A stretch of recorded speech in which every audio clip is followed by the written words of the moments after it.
Shit. Feeling better today. I think I'm yeah, you can hear it in my voice. I'm back at like 70%. I've ranged between like 30 to 50% throughout the week and finally like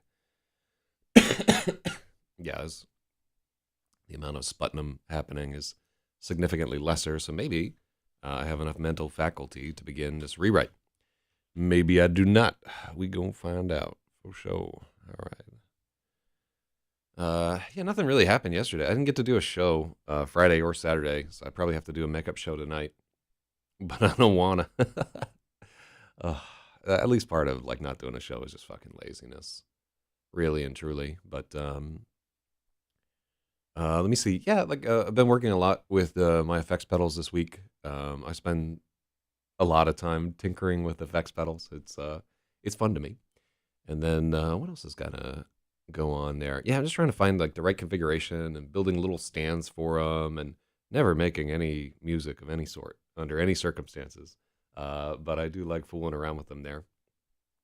One of the big acquisitions that I like a lot have been the Zen Delay. I like a lot. It's very well designed. It's a little too noisy, which is just it's analog. But overall, I just really like. It's an instrument that is really fun to play with. And then like the H90 this year was Eventide, and I think today I might go and pick up an Eventide Black Hole, just because that's my favorite reverb, and I would like to just have it as a discrete pedal, so I'm not like six presets deep in the H90 or the H9 or whatever's going on there. I really do get out of hand very quickly when dealing with any kind of thing that I'm interested in. Like I'll get like a new hobby or something. I'm like, oh, I'm interested in that, and the next thing you know, there's like 100 of them in my apartment. I just can't restrain myself with anything either. So when you're looking at a guy who has a 900-page novel that he's trying to get into, um, this is why. Oh, I had a note that I wanted to put onto here. Oh, I guess let's work on it for a little bit. So, is my belief that like within a week or so, I can get the rewrite of this chapter done, and a lot of it's going to stem with like a better idea. Uh,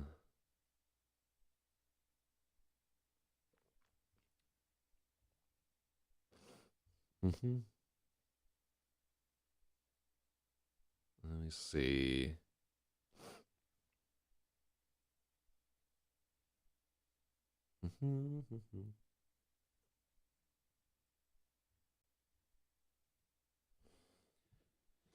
All right, so I had a couple of ideas for how I could potentially fix this guy.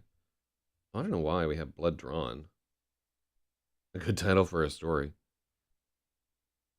Um, yeah, just as a general, what have you. Hold on.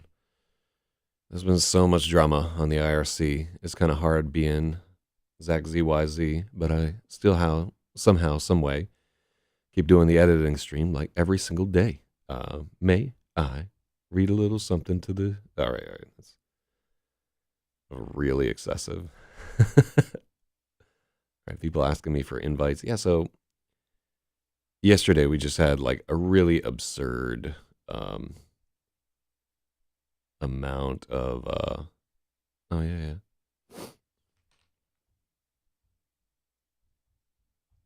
We just had an absurd amount of drama on IRC. Like somebody's girlfriend dumped him, and so he decided he would take it out on everybody. And this is like, imagine if like somebody like distantly like knows like they break up with their girlfriend, and then their response is to just like scream at the top of their lungs, and everybody at a bar of like 300 people has to just sit there and wait for them to like cry out their temper tantrum. That's essentially what happens when a skid slash packet pussy loses their shit because he joined about like 150 bots to the channel and was just renaming them all and spamming and join parting and just sending everybody like 1,000 messages and trying to fly them off. And really like kind of interesting to look into like the despair of this child who is old enough to be a man but is not a man, just who has lost like something that he obviously like built up way too much. He just started like planning out happily ever after on this e relationship in his head, and it fell to fucking pieces because he's worthless, right? Can't hold down a woman. And Lord knows I've been worthless enough to not hold down a woman many a time myself. And that's just how I think. Hold on, let me just let people know I'm editing.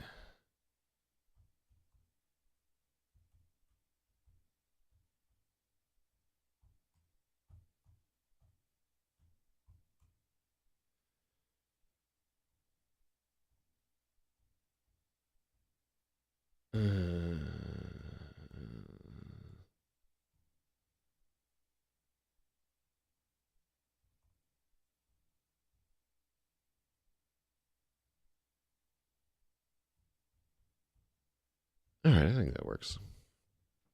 Yeah, so I'll have to go over the whole thing again. But yeah, it's kind of like I really draw a lot of inspiration for my characters from the things that I see people doing on IRC, because it really is just like an abstract realm of ideas where, because you don't see people's physical reactions, you have like no context with their expressions. You don't get to hear their voices. You don't know, if they're white or black or 600 pounds or 6 pounds. Like they're probably not 6 pounds. 6 pounds is like an urn plus the ashes. But you have no idea what the people are like. So you have to focus entirely on the way that they talk and the things that they do and the people that they associate with. So it's a realm of pure imagination. And all right. So what are we trying to do in this chapter? So this is chapter 1.2. It's an important chapter in the book, and it may. I think we have sex happening in chapter 3, and then there's like no sex in the rest of the book. There's some longing, but not real fucking. So what I can do is, as I'm going along, and a chapter has been edited, I will just once we finish it, I'll inset the header, and that'll just be like an easy way that I can. Maybe I'll inset and color code. What do I have? Highlighting. What color are highlights? Are they yellow too? No, it's useless. I'm sure that there's some thing that I could do. Maybe I'll just edit my master chart to see if I have done what I need to. This seems like the kind of fucking thing that I would do. Column after. We just need a state of completion for this here.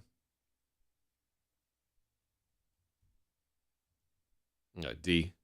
D? So I was just wondering if something is done or not.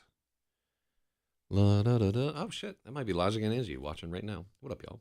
Yeah, thank y'all for your heroic work in dealing with the spam flood of whatever. Okay. So here, we did the work where we busted up this chapter into something like a little bit smaller.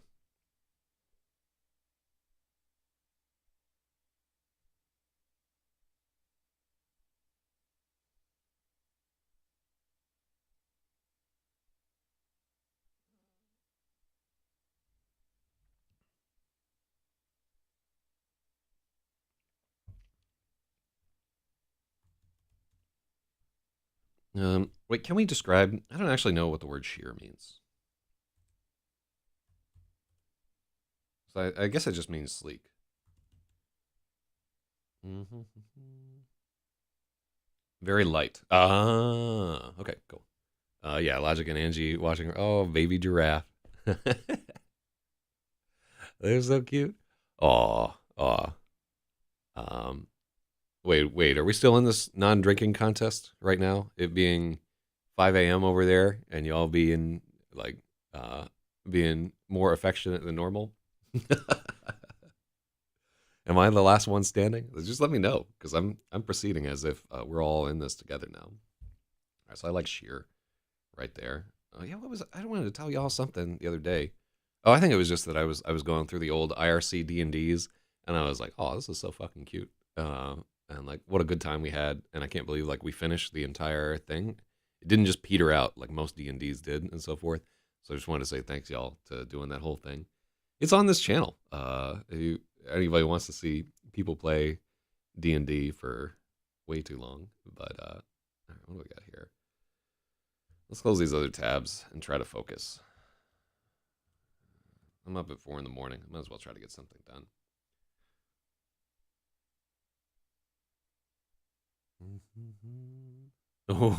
It's just like a blank. It shows as blank on my chat. So I don't know if that was like a Twitch emote or an intentional blank line. Like, oh no, I'm not. I'm not. For rippets to the wind. Did I win? Oh, I thought I might win. Oh, that's right. Y'all had wine. Anyhow, I'm just doing this for myself at this point. Well, I will tell you that while I've been doing the no drinking, my diet is just shot to dog shit. Oh, you have to work early? Oh yeah, it's being Sunday and so forth. Oh, you saw that I was just eating everything in sight? Oh, I don't know what happened. Yeah. Yeah. Let me see there. This is a good one, though. Let me see. Oh, I wanted to add something about how a storm is coming. And this other one.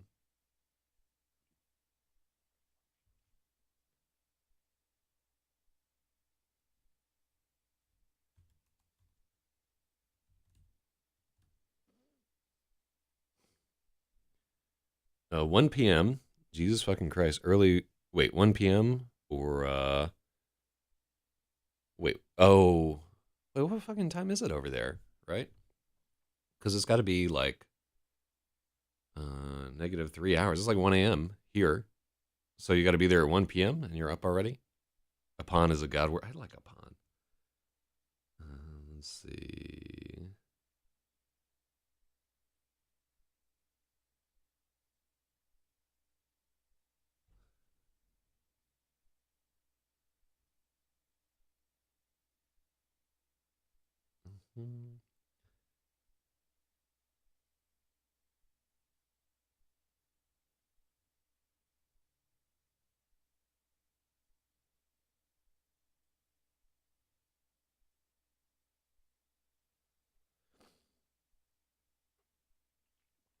I think we're gonna take out.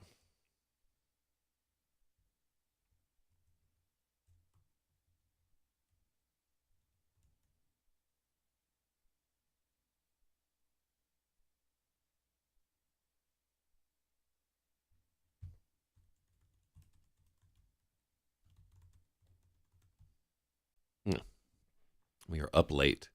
Yeah, it's 2:09 in the a.m. there. Oh hell yeah. It's a shame that you have to like work on Sundays and shit. Uh, uh, do I spell realize with an S? I spent like a lot of time living in London when I was like a young man, and I have all these British bullshit spellings that get into there. Hold on. Let's see. What's a day?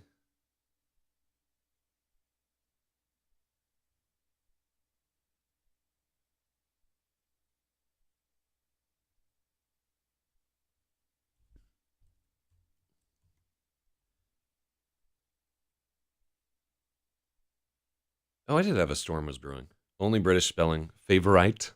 Defense. The lorry.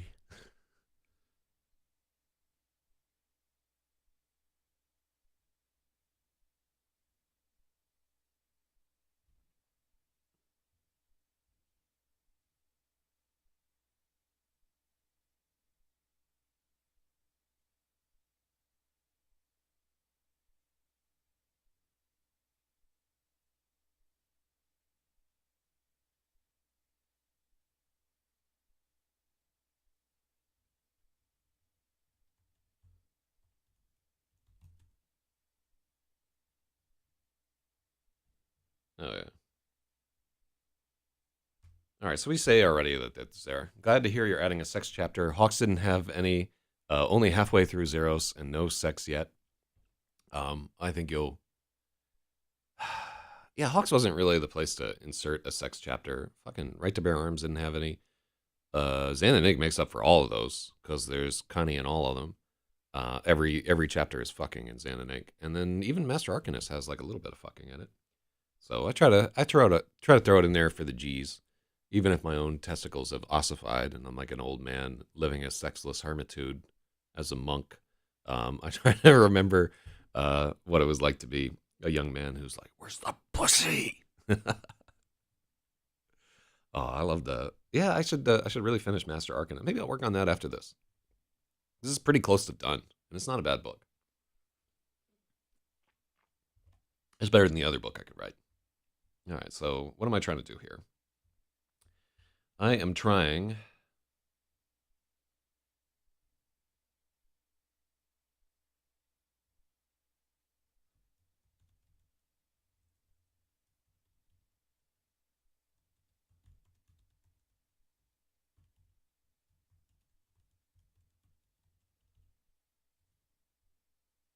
Hmm. My balls rule my body. Oh yeah, that used to be my problem. Hey, you ought to just get yourself castrated, Logic, and eat the bugs and vote Democrat, and like all your problems will multiply exponentially. And becoming angry.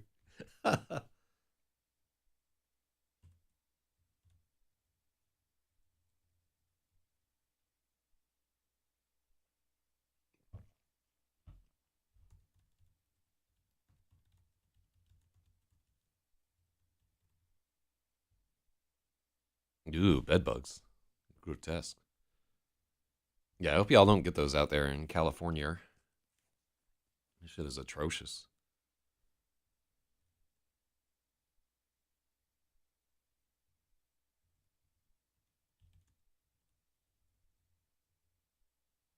Hmm.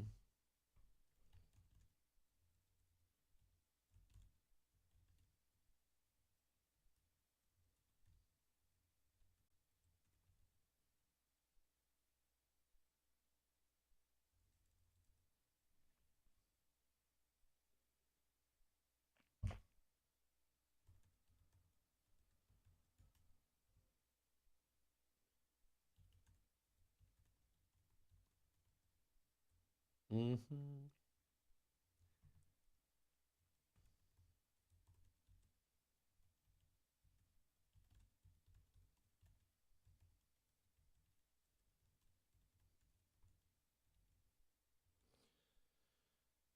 Oh, we just got a new wireless keyboard, so everything a little fucky. Oh lord.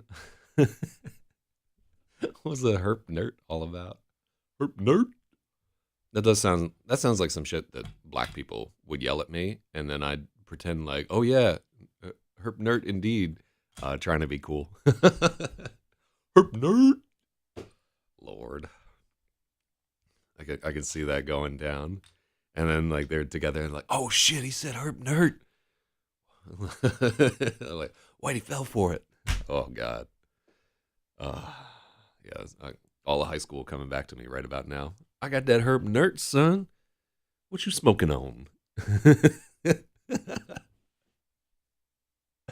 Oh, yeah. Now, if I were a black man, I think I would do that kind of shit to my white friends all the goddamn time. Just trying to. It's just like The Office, where who was it? The warehouse dude convinces fucking Michael Scott is like, all right, remember what we taught you, and he's like, bippity boppity, give me the zoppity, and then they do some hand fucking thing. Oh lord. No, I don't know what I would do if I woke up as a black man. I'd probably suffer tremendously from institutional racism. Just like have to reconsider the life of elaborate privilege that I live in. I don't know, some fucking Eddie Murphy Trading Places style moral would have to happen. Oh lord. I tell you what I would do right away. Whiteface. I'd do it.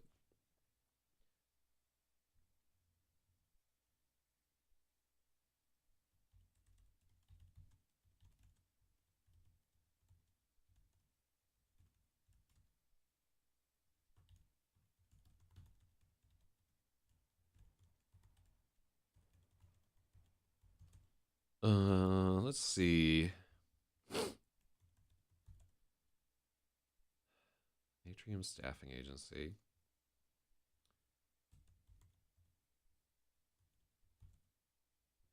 I don't know what the name for the tallest room on the tower is. Central space. Yeah, atrium is not the word that I want.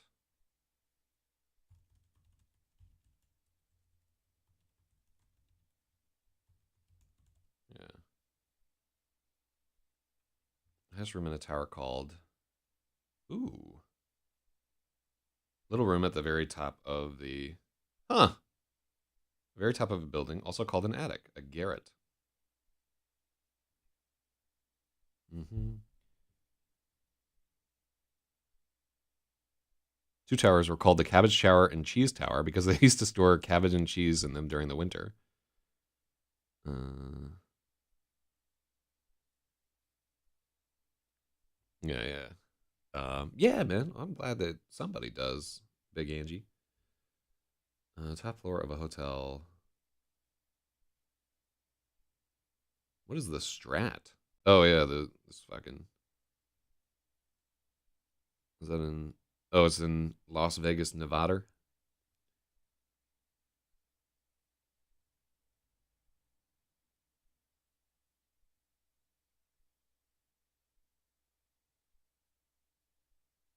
Just underneath the roof. Oh yeah, yeah. I wear zero shirts. I rep it all. I'm not a furry, by the way. I wear zero shirts. You should get one of these Black Lives Matter shirts, Logic. I've been sporting this one for a while. So Penthouse is too English. Um, I like Garrett.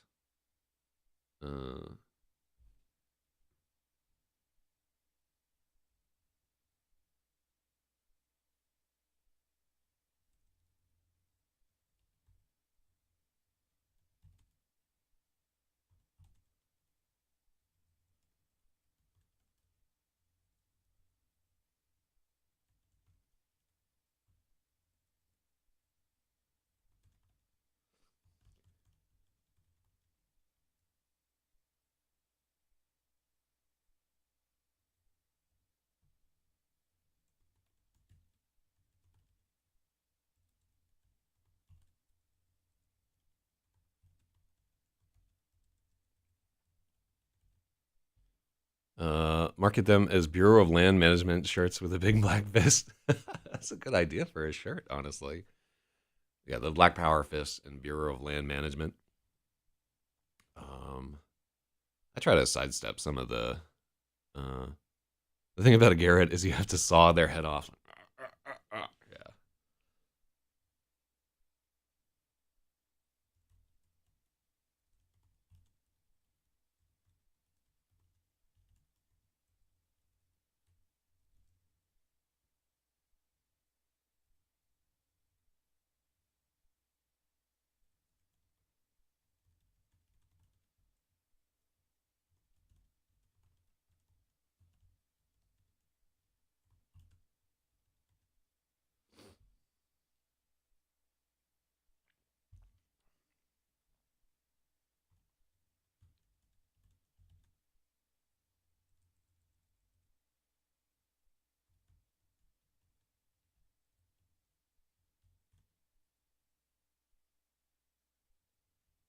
Mm-hmm.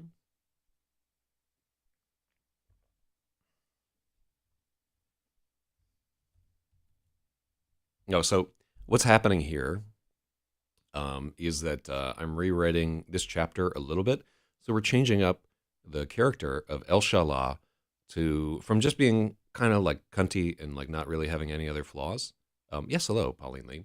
So we're changing her up a little bit so that she has kind of slacked off on her studies and spent the entire summer getting high and fucking her boyfriend, right? And here she just keeps escalating what she's doing. So she's now there's a storm coming. So she has had a brilliant idea, like, hey, let's go up to my father's room. We're gonna get super high, and then I'm gonna femdom you, right? And because there's a storm going on, and he's gonna have like a big ass skylight, and there are mirrors all over the room, right? This may or may not relate to an experience that I had in IRL. But yeah, I can just imagine it just being like high as a kite, and there's like this crazy thunderstorm rolling through, and you're in like a room full of mirrors and skylights, and like every flash of lightning is flashing in a mirror, and you're just like straight peeking, tangled up in a bed with silk sheets and shit. I mean, this is true fantasy right here. I'm getting in on it.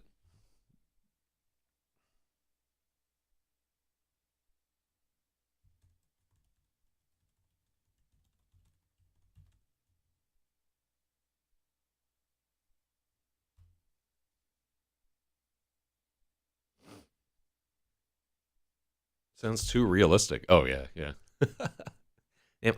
I mean, that is I I have never been uh like definitely some of my favorite memories are like in bed during snowstorms. Like for some reason about that, just being snowed in with somebody and spending like the entire weekend in bed with them, and every time you look outside, like the entire world is just white and there's no reason to go outside, and you just spend like I think as I look back on that time, the entirety of it is compressed to like about 2 seconds because it flew by that fast. Um, you have a few stretches of the video cassette running through your head where it's just almost worn out because like when you're reincarnated and all you want is to just replay that spot forever and ever. So good lord.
All right, we want to say something about how she's not allowed in here.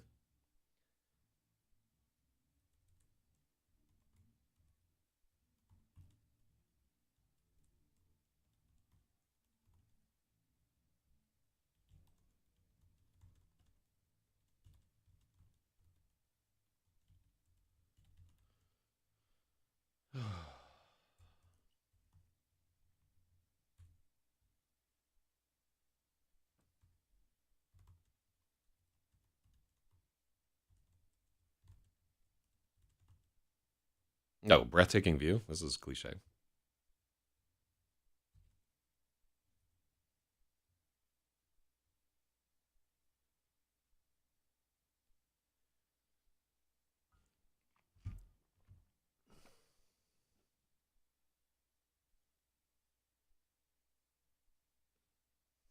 Um,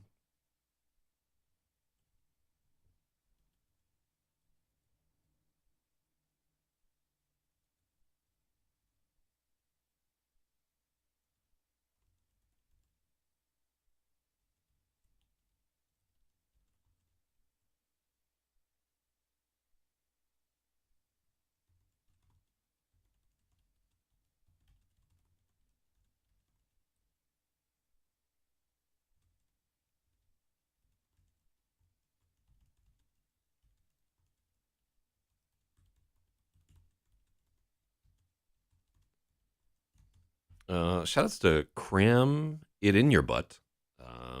And let me see. I wonder who cram it in your butt could be. I should just know. Could that possibly be Anal Man? I don't think it's him. Very sleepy today. Did a lot of editing today. Oh, it's Sej? Okay. Um, yeah, Sej, we have that does you were gonna be my second guess actually. Yeah, we so I thought long and hard on it. And not only so here's what was going down. Computer like I think Foxy is trying to establish a presence on FNet. So she brought Computer Tech over and they created a new channel called Computer Tech. And then they were like plying me with like money and buying my books and shit like that. And just really trying to get in good with old Load Radio. Um, and of course, my policy on that is to be intensely suspicious, but take the money. Right? So immediately, I didn't even know that they were associated with Sorcerer. And Sorcerer is one of the more unsavory people that you can find on IRC, and that's saying a lot. So I like that we're injecting drama into these streams now. It's not just the drama on the page, but the drama in the lives of these people. So after I was unaware about the shit about Foxy, right? And so, yeah, she has a huge boner for Sorcerer. Oh yeah, we're on IRC all the time, Pauline Lee. Yeah, if you come to FNet, we're in Pound LRH. But I will tell you uh, everything that you remember, like all the bad old parts of IRC. Those are the parts that I've opted to keep alive. I can't even remember how to use. There's a new service called IRC Cloud, which we call IRC Clown, where it's just like web based, and you can get it's free essentially, but it won't stay connected. Um, so you can just use that to get back on IRC. The only networks that really have anything going on them are probably Liberia or Libera, which is Freenode. I and my merry band of men destroyed the network of Freenode over a period of like 20 years. And then they just made a new network called Liberia. And I think they just celebrated their second or third year of being in existence. And then FNet, which is a network that I and a few other people have kind of like brought back to life, where there are no services and there's constant like war between DOS kids and so forth. And there are still some people on Ryzen, but it's mostly weebs. You're not a merry man? All right. Well, it's up to you whether you want to be merry or not. But anyhow, the drama with Foxy was that she got mad at Sej, who's in the chat, and apparently called CPS on her, and like people had to come out and interview her fucking kids, which to me is too far. Like I would never get people's children involved in some kind of IRC beef. So I heard that, and that's like one strike against this Foxy individual who I do not know well. I'm in like some network that's run by like Sorcerer, maybe. And I'll just join any network that I'm invited to. So one of the problems with that is that you don't like you're hanging out with just utter reprobates and you don't have any fucking idea. But to somebody else's viewpoint, I'm one of those utter reprobates. So then we're talking about it, how she did that, and then I get independent verification from two people that she did this, Foxy, and that's enough for me. I'm like, all right, that person is out. I'm not gonna have any more dealings with them. And then from another person, I find out that she was like sharing intimate pictures that had been shared with her with like a number of other people. Pussy pics is what I meant to say there. But was trying to nice it up for Twitch.tv. So yeah, like I don't like any of that shit. I don't like betraying confidences in general. I don't like that at all. It's not something that I cotton to in the slightest. And I don't like children being involved in the fights of adults. And so both of those things, I look at them and I'm like, all right, this is a person where they're not really welcome in my projects anymore, right? And they only have like a very slim connection to me in any case. I don't really talk with them often or know them well or whatever, and I certainly didn't know about this shit. But it's just there's been a lot of drama in the last couple of days. It's like some Ides of March level shit that's going on there, and it really just has been kind of grotesque to see some of the shit that's going on, both like the darkness or whatever. But keep in mind, this is why we're on IRC. IRC is the same way that like a fantasy novel is a departure from reality, where everything is a little bit compartmentalized and you can understand who's good and who's evil, and like there's big grandiose gestures and like the world could come apart at any point, and like Chattanooga, all that is in IRC. Um, all the everything that we see here, like all the betrayals and the upheavals and the vying for status and the literal demons, all that shit can be found on Internet Relay Chat. So I'm a fan. Um, yeah, Discord has never quite had the same appeal to me because there's like a centralized authority, just kind of keeping it milk toast. But there's no such authority on IRC. Any kind of terrible shit can be. It really is like a telenova. Interdome is dating pancakes, and she even came out to speak up. Oh, yeah, Interdome is getting in there. Demon Slayer, Angie and I are forever. No ops, no masters. Oh, yeah. I'm like I'm gonna be forever. Discord is modern. That's why I use it. Plus, that's where the people. It's true. There is an experience on Internet Relay Chat that you cannot get anywhere else. Being able to upload files easily makes it hard for me to think about IRC again. So IRC Clown, the service that I use, also lets you paste bin stuff within the client. It embeds images if you allow it to do it, and it has like a file upload faculty. But most people just image your and stuff like that. IRC is for people who have been exclusively using IRC for like 30 years. It's a dying protocol. Like I'm one of only um, yeah, like I'm one of only like a few people who I think are like actively driving people to IRC because I think it's valuable and it's worth maintaining. But yeah, I wonder how many people I've like gotten onto IRC just through the show because I'm a net producer of new IRCers when it comes down to it.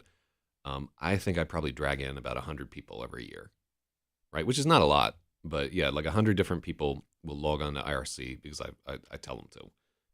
And like out of that 100 people, maybe 10 will stay for that year. So if each person was just drawing in 10 people a year, we would have a network again.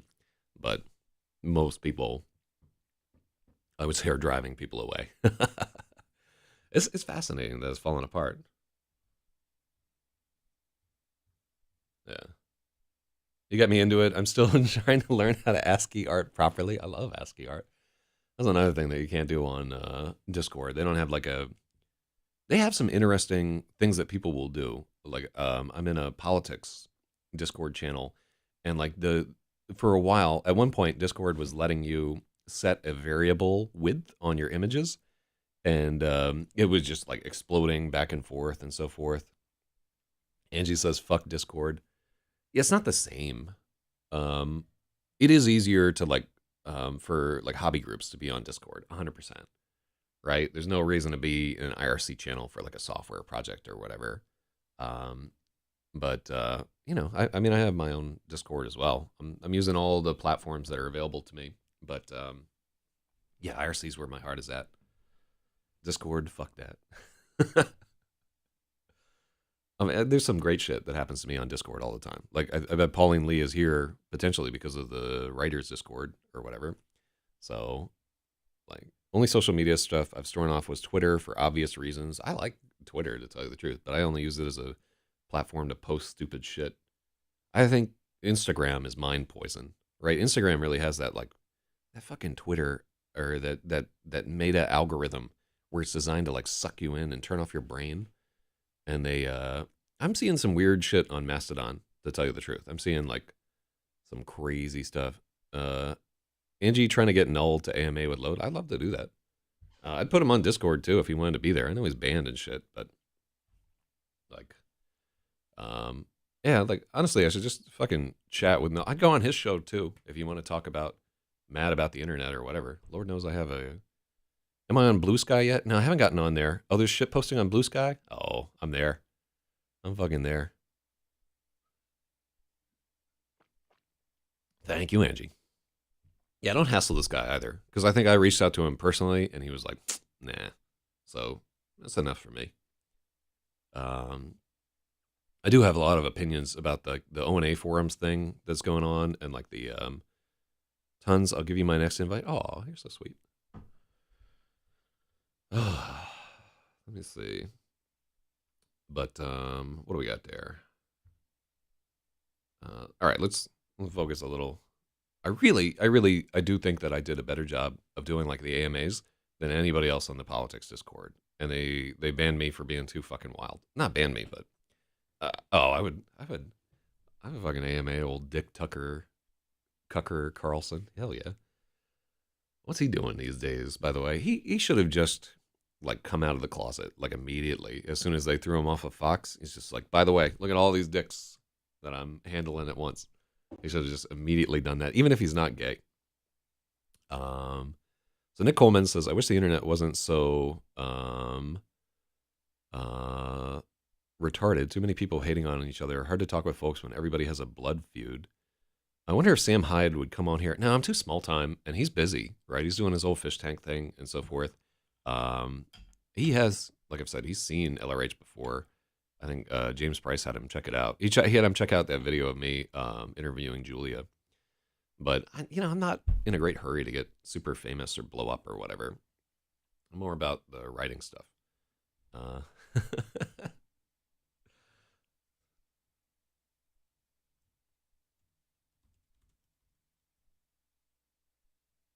hmm.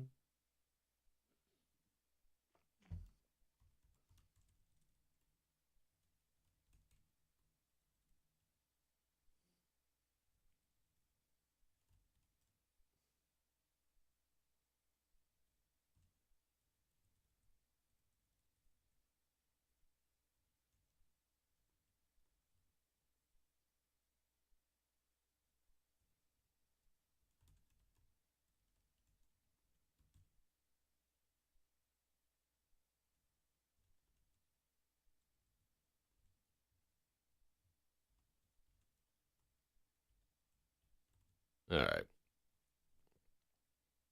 Sam Hyde would be a good vehicle if I ever to blow up per se. I mean, as soon as they fire me for being me, I'm just gonna go raw dog. Just 100% LRH all the time. It's gonna have to be my full time job. But like while I have like a comfortable life where people don't spit on me on the street. Oh, what's up with Itanshi right here with his little Yoshi? What's the hold on, let me see. Or not a Yoshi, a little Kirby. I can't tell what it's teeny tiny on my screen, so I don't know what emotion you mean to reflect.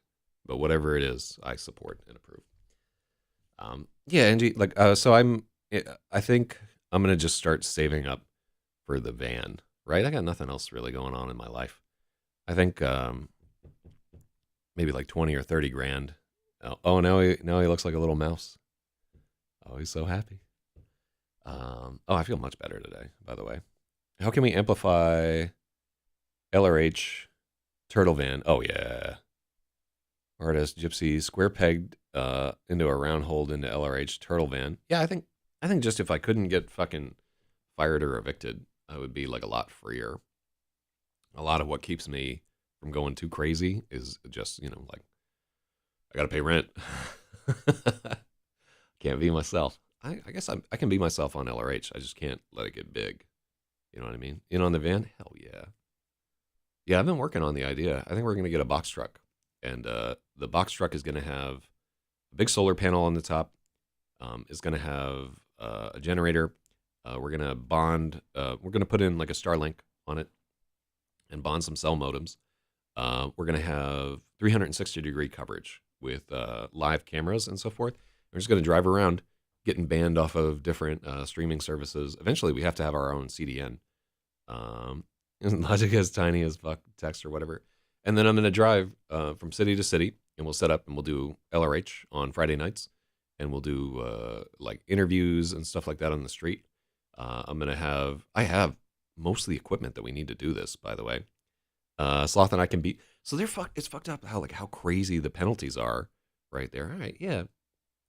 I mean, LRH is kind of like our thing. Most of us, it's like a fun thing to do, and I want to give the other people who are like audience members something that they can do within the context of it to like put their stamp on it, right? Like I've offered to anybody, if you want to have like a 2-minute segment on LRH, like ENN or whatever, I will play your segments, right? If you want to like have a cooking segment or review shoes or just have pictures of you, exposing yourself to police officers, whatever you want to have, I will do that segment. Oh, hello, Feely. We're up early on a Sunday. I think I've made one sentence of progress in this edit so far, but I can just tell I haven't been streaming enough this weekend because I've been sick. So everybody's trying to get in on it.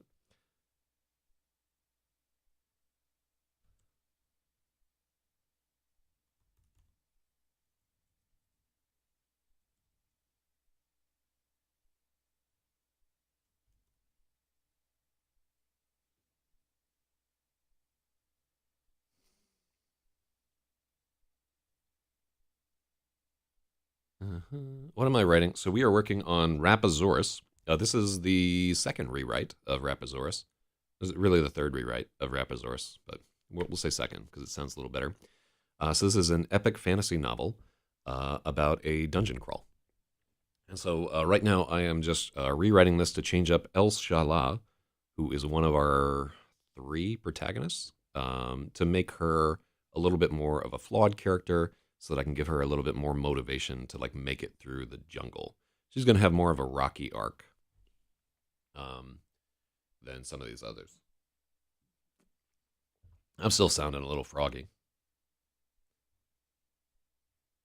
Yeah.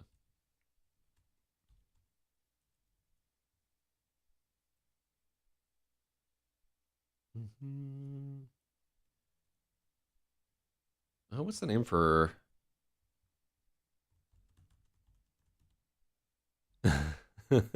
El Shala, or in Spanish, the Shavi? Uh, it reminds me of like the Cape Terror or whatever in The Simpsons, where Sideshow Bob has Die Bart Die tattooed on his chest, and he's like, "No, it's German for the Bart, the." And then they're like, "Oh, no one who speaks German could be an evil man." Oh, that's cool. What was your short story about? We just finished editing a short story before I launched into this rewrite. Many of the people here participated and got points for editing. All right, on roof. What do we call these? A couple of, yeah, this is what we want. Ich bin ein Berliner. Sprechen Sie Dork? Let me see.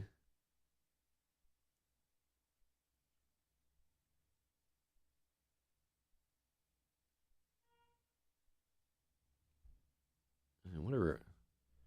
About a dwarf which doesn't has confident. Uh, a couple of has a modern definition. I know, yeah. What's a glass dome and a roof called? Cupola, night and air. Isn't that the plot to Willow? That's the plot to a lot of different things.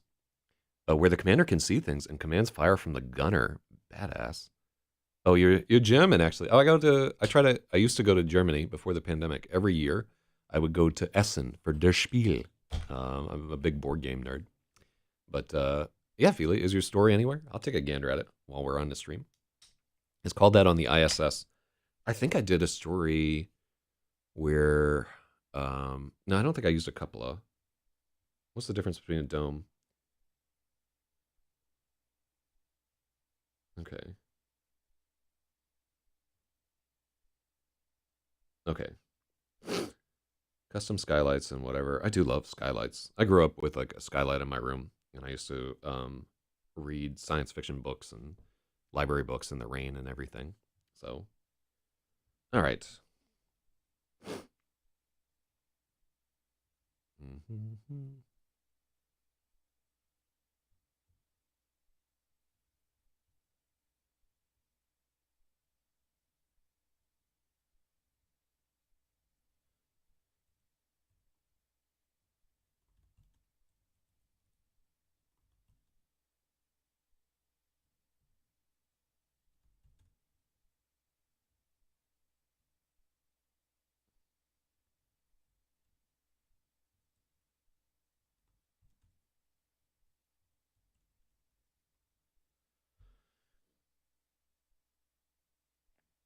Mm, mm, mm.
Oh my god.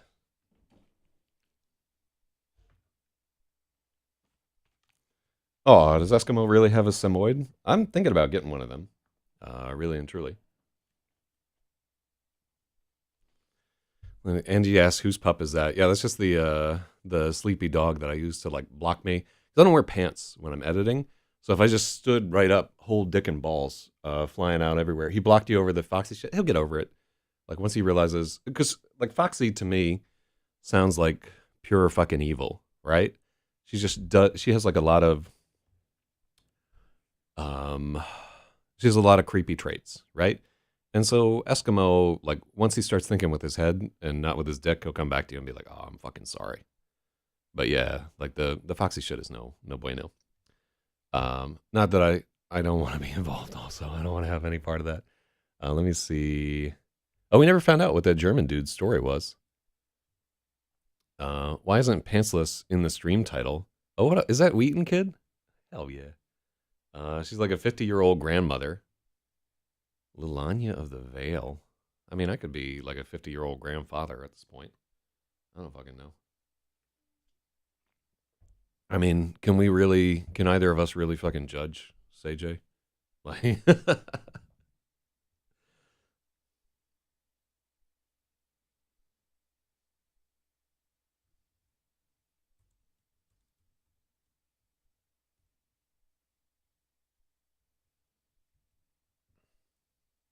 mm-hmm.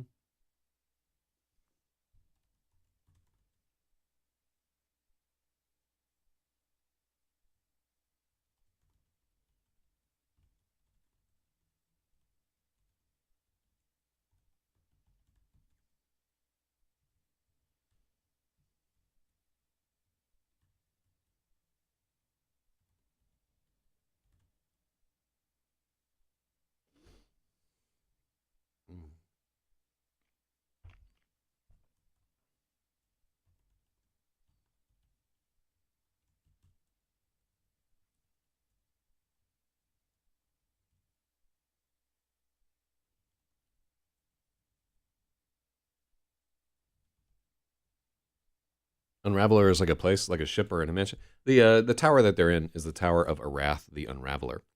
Nick Coleman says, I should get into writing stories. They can't be too hard. They are only as hard as you make them, Nick Coleman. If you don't make them too fancy and you just kind of get in there and start writing and like write true and from the heart and so forth, it's the easiest thing that you could do.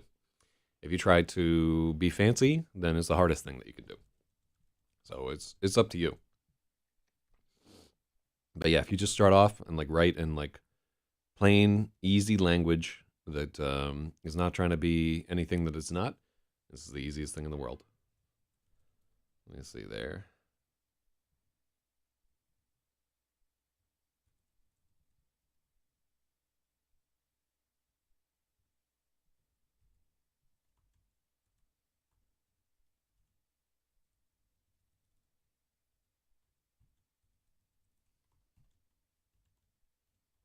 Mm-hmm.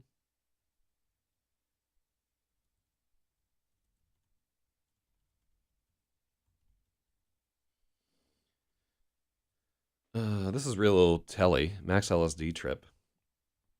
I wonder like how many people are going to be doing LSD at LRHCon. Speaking of which, I need to probably today start working on booking a room for LRHCon. Um, I'm going to send out a general message and I'll talk to people on whatever. But everybody who wants to attend LRHCon needs to email me, and I'm going to create a spreadsheet. I will book the venue, and then I am going to the people who are invited into the master venue.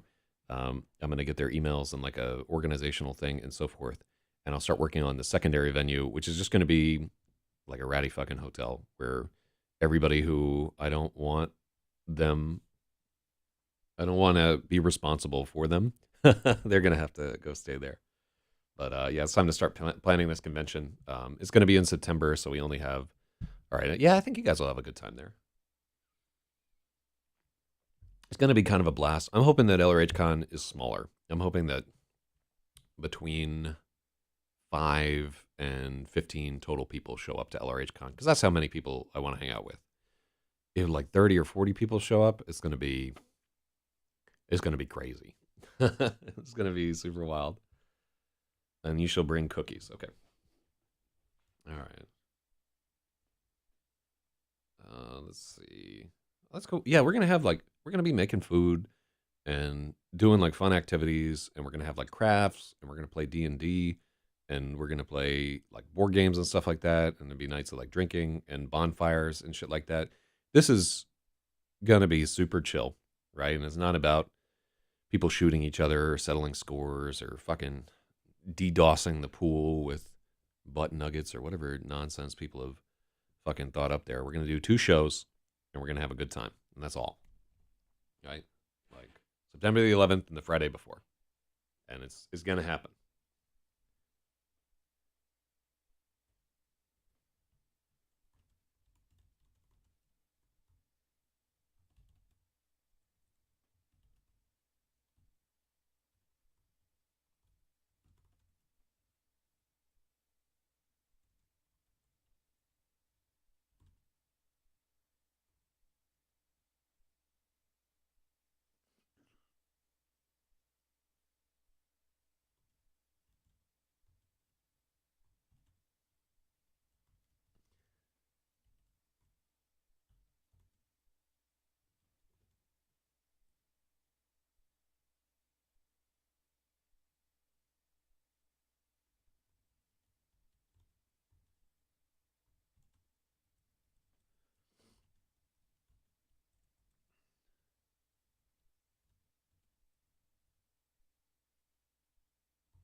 Mm-hmm.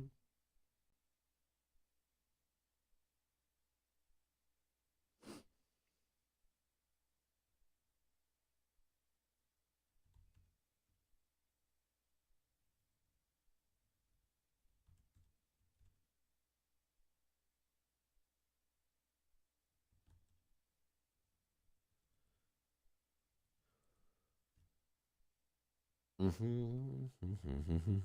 Yeah, I'm excited for LRH Con, and I'm gonna personally vet each person that wants to come, and anybody who's gonna be a fucking problem.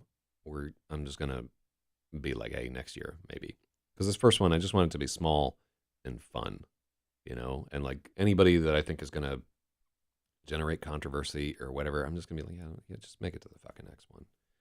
You know what I mean? It's for us, right? It's for us to like have a good time and unwind and celebrate that we've been doing this shit for, like some of these people have been here since like 2003. I don't think I might bring up somebody who used to be on the show back in like 1990s. Oh, I'm definitely going to invite. I'm going to invite somebody who used to be do the show with me back in like 1997 to come through. He's a really cool dude. Um, you've seen him call into LRH a couple of times. Um, they're already saving. I'm gonna try to keep expenses pretty low too, for the most part. Like I'm not gonna get a place that is too fucking fancy, and I may front some of the money myself, just to try and get it straight. I would budget like maybe between 150 and $300 per person per day, which sounds like a lot, but that's like my conservative estimate. I don't think Meep will come. I think he's going to be too busy trying to get back into the United States and finding out that there are warrants for his arrest. Um, sorry. Whoops. And then, mm-hmm,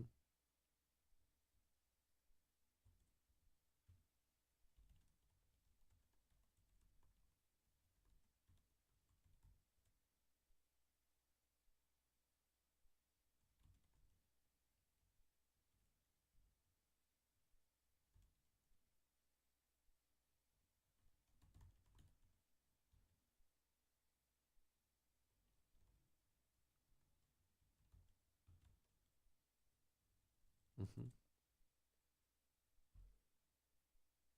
Oh, what's up, Toby Barth-Hohen? This is Star Wars Part Two. Nah, I'm not a huge Star Wars fan, to tell you the truth. Um, I think a lot of the fanfics are better than the canon. What do we got there? No, this is a epic fantasy thing that I'm like struggling to rewrite this chapter because I'm distracted. But also, we got all day. I don't have to be anywhere. I started at like 4 in the morning. I guess 5 in the morning, really.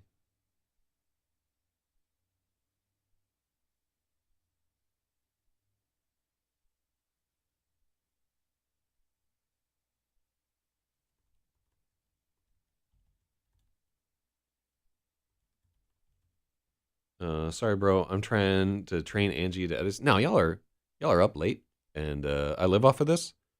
I guess in a way, yeah. I mainly pay my rent through streaming shit online. Not just this, but other things too. And then I do like odd jobs here and there as well to like make ends meet.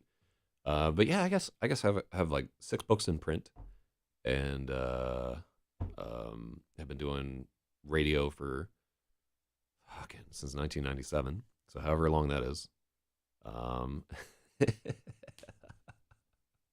what a life I live. Oh, what the fuck? But yeah, this is the sum of it.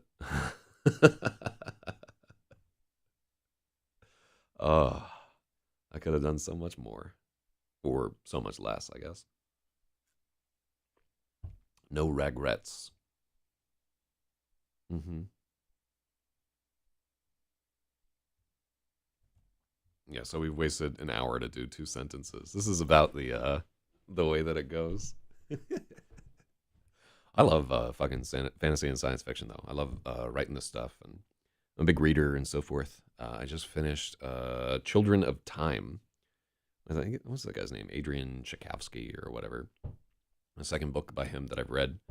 I'm enjoying it. I enjoyed it like a fair bit. I give it like an 82, maybe between 82 and 85. I'd have to think on it for a sec. That's out of 100.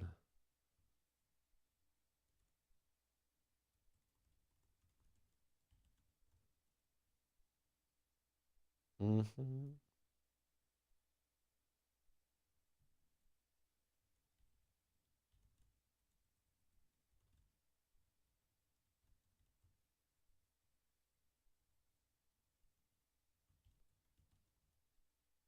Why out of 100? Um, it just is more granular than like you know 3 limp dicks out of 5 flaccid ones. I don't know. It makes sense to me to rate things out of 100. That's how I was scored. I flunked. Um, but yeah, that's a I like rating systems out of 100 where they like you give X number of points for whatever type thing. With 100 comprising like an experience with which you can find almost no fault or all the faults that are in it needed to be there for it to be the totality of the experience. To give you a reference point, I put can't see too good on the TV right now. That's all right. Yeah, to for reference, I would put like the most recent Macbeth at like a 98 or a 99, and then a what's the worst thing I have ever done? Let's see. Outside of murder, I haven't seen Totality, so I don't know what it is. This is my first time hearing about it. There, God, what is the worst thing that I've ever done that I'm like really ashamed about? I'd have to think on it. Don't say Say J. No, far from the worst thing I've ever done. Um, yeah, it would have to be a situation where I really hurt somebody else's feelings and didn't mean to. Um, there were probably like a few women where I should have been like a lot nicer to them. But in terms of like actual crimes, most of my crimes are defrauding the federal government. Have I ever created a story or a plot point solely to spite someone? Yes, but I won't say who. Um, it's more to just as like a fuck you, I can do this. Or characters that reflect people I know in unfavorable lights. They're definitely there, and they'll never know or care or read. It's just there for me. Yeah, I'd have to say is definitely like the worst things that I've ever done are all women where I took them for granted, or I should have been nicer to them, or I should have been smarter about them. In fact, like the worst things that I've ever done are all, and this would probably be the case for everybody. The worst things that you've ever done were all the times that you were like mean to the people who like loved you, and you just didn't understand what they were going through. What kind of crimes do I do? Oh yeah, let's see, conspiring to bring down the federal government, plotting the assassination of key officials in Minecraft. Um, what else? What else am I gonna do? Grand scale crypto theft. Um, what if you got with the lady that you did the worst things ever to?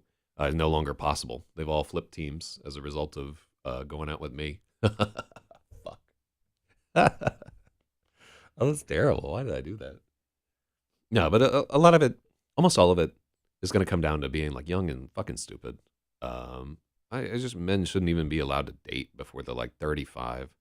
They should all be just thrown into some kind of isolation tank where they just have to take out their urges on each other homosexually until they're old enough to not be shitty to women, for the most part.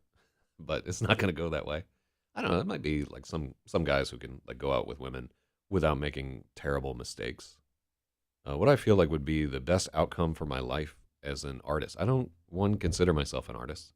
I'm a hack science fiction writer. Um, I guess some of the moments on LRH are inspired, but I don't think anybody considers prank calls to be an art. And the like physical art and objects that I make are not the result of artistic striving, just like me making shit that I think is cool. And I'm not scary at all. I'm just a regular person. I don't think that I have deliberately harmed anyone that I wasn't in like a voluntary fist fight with in like a decade. I am writing a fucking book about it right now. We're trying to. Um, so yeah, I think that answers most of those there. The best possible outcome for me is that I attain some modest success as a result of my streaming, and get to a point where I am financially independent enough that I can put out books and continue to do my show without people being able to get me fired and make me homeless. So that's the best outcome for me, is like a modest level of recognition and success where I can continue to make stuff and like afford the tools that I would like to have, and where it's very difficult to put me in jail or make me homeless, which I'm far from that point at the moment. Um, so I mean, I can't be that bad. I'm wearing like a Black Lives Matter shirt. Um, I don't feel like your request for me to dab comes from a place of earnestness. I think it's just you trying to have power over somebody else. So it's amusing to me now not to do what you ask. So by that, we can see that Toby Bartholin is probably between 15 and 21 years old, and I'm going to lean towards he is 16. There you go. As long as I have chatters, I have a home. It's going to come down to that at some point. Me like couch surfing throughout fucking the Midwest, like begging for a crust of chat. Yeah, yeah. I'm not a clown. Like if you want me to do shit, you have to pay me money. That's all. I think there's like a Streamlabs link in the fucking thing. Yeah, pony up if you want to see tricks and stuff. Otherwise, I'm just editing shit. All right, now I think with all these babies need a daddy. That switched up kick. You all right? Yeah, yeah. I'm. That's exactly how I am. No, no, no. That is never going to happen, CJ. That's not written into the cards.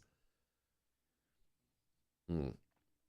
Although I do want CJ to be happy, so I'm hoping that this budding romance with Stratum works out. Like it would make me like very happy if CJ found the right person, and then she was like happy, because there is a specific person out there that could make CJ like very happy for like a long time, and that person is exceedingly difficult to find. Yeah, man. Uh, tell me more about the hot chick in the tower. She's not. I don't rate her as that hot. Um, uh,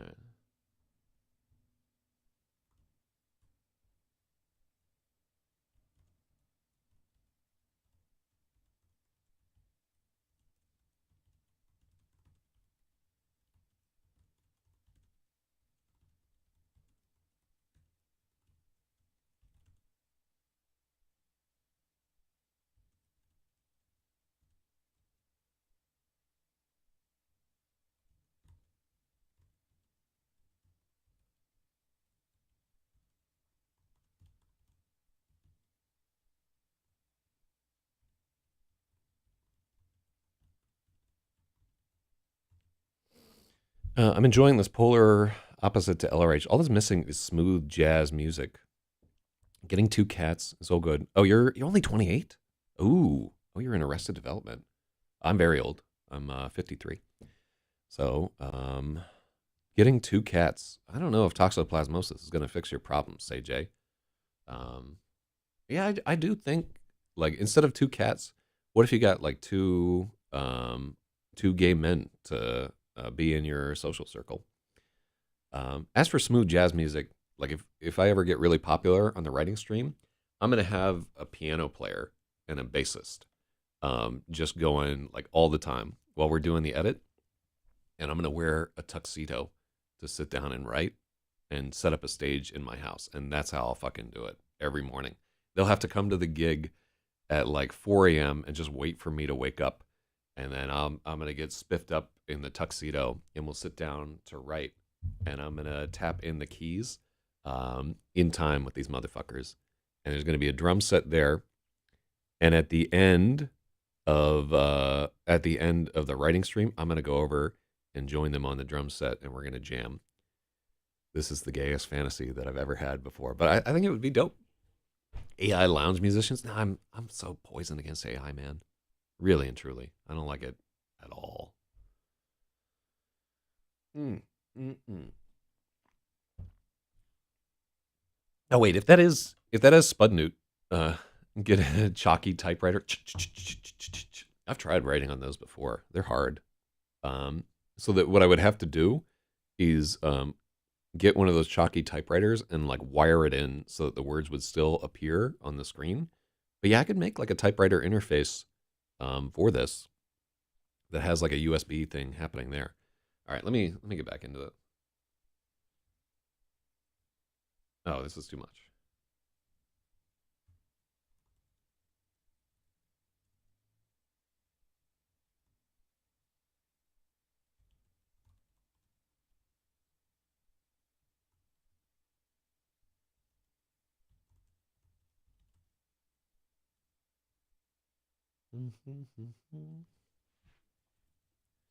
Now we're gonna get into the reefer in a second there. I'm just distracted by chat.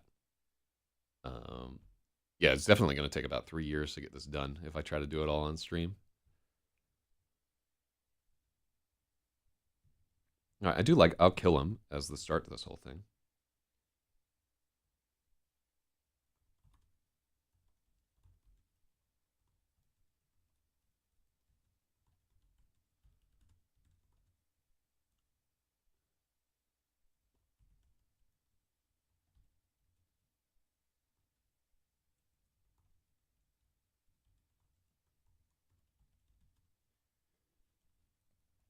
Mm-hmm.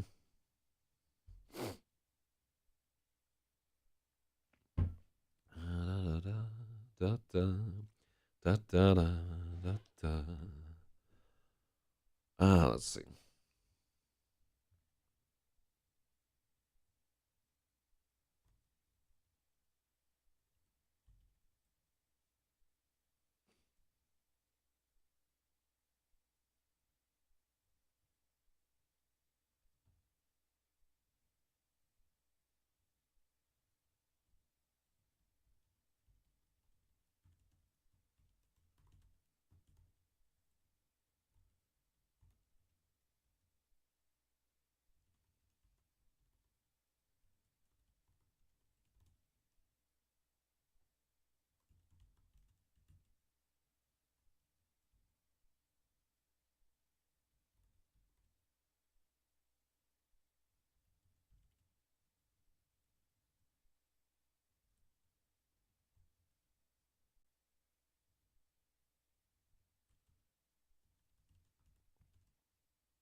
All right, let me. I want to work in a pun about how high they're about to get.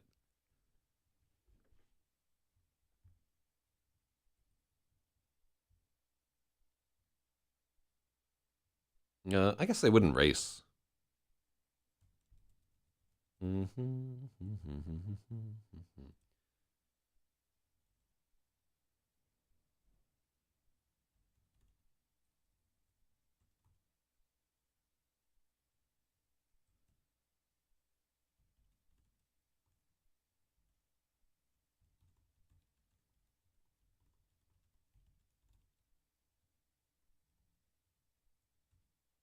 What is storm?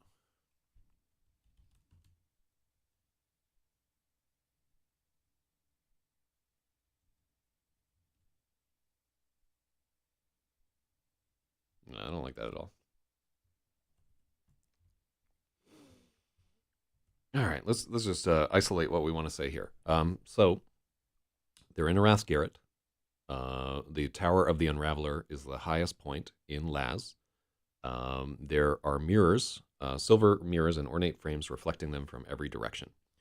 At the center of the room is the orb of the Rapasaurus on a pedestal for Arath to gaze into there. It's a lot of description that we're trying to fit into like a few paragraphs without breaking up our whole thing.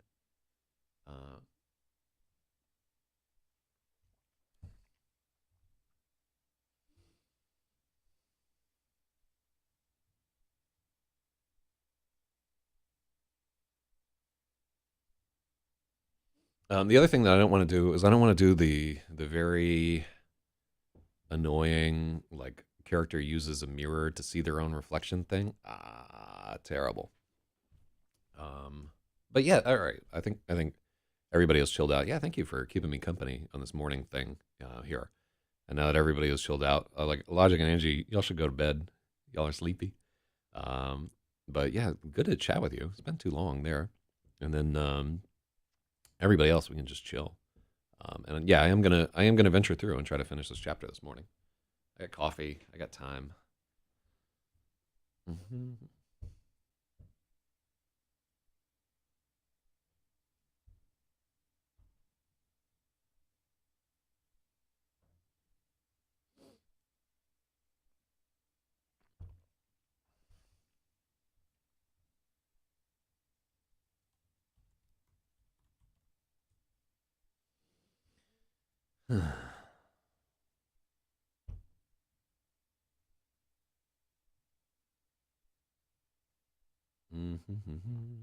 Oh, we're coming to LRH soon, Akan. All right, yeah, cool. Change remind to reminding. She swept her eyes around the bedchamber to reminding him they were alone. And there was no need to shout. No, that's so wrong. So that would be present participle, and the tenses would be incorrect.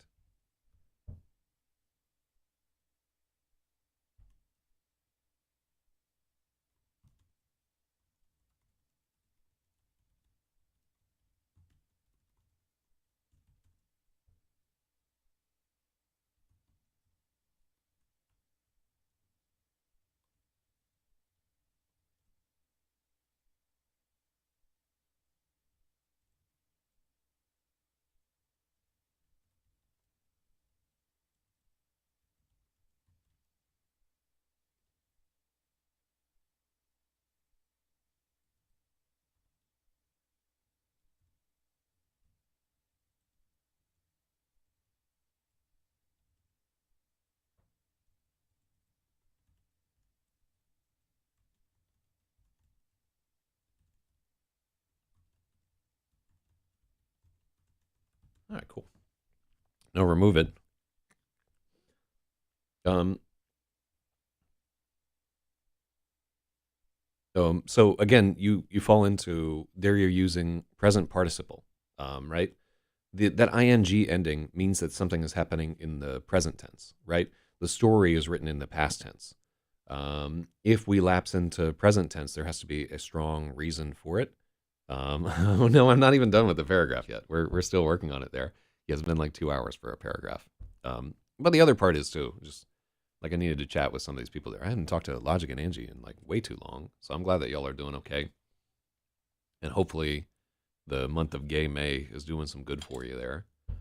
It's doing some good for me too. I'm like actually I want to drink, but I don't want to drink. You know what I'm saying? So it's been good there, and I'm glad to hear that y'all are doing all right. Yeah, like I miss all this shit. Then I am mistake. I personally believe that you're mistaken, but I could be wrong. You know, I'm not a grammar expert, but this is what I've learned from Bradius beating me over the head with it for like 3 books. Um, oh, y'all are wonderful there. Yeah, I really like hope the absolute best for both Logic and Angie. Like if they make it, maybe the rest of us can make it there. I just want them to find some online happiness, and then we'll just live vicariously through you. I think we're gonna have a fucking blast at LRHCon, and I'm gonna try and set up that chat court too before all this is going on. I just need to spend all day today cleaning my fucking room, like Jordan O. Like there's so much equipment in here that I can't ever do anything. Right? I've just overbuilt myself. If I spent the day cleaning up, I would be so much happier tomorrow. I'm gonna try and do it. I brewed like an extra big pot of coffee too, just thinking I would like sip coffee throughout the day and actually clean up. Yeah. Yes.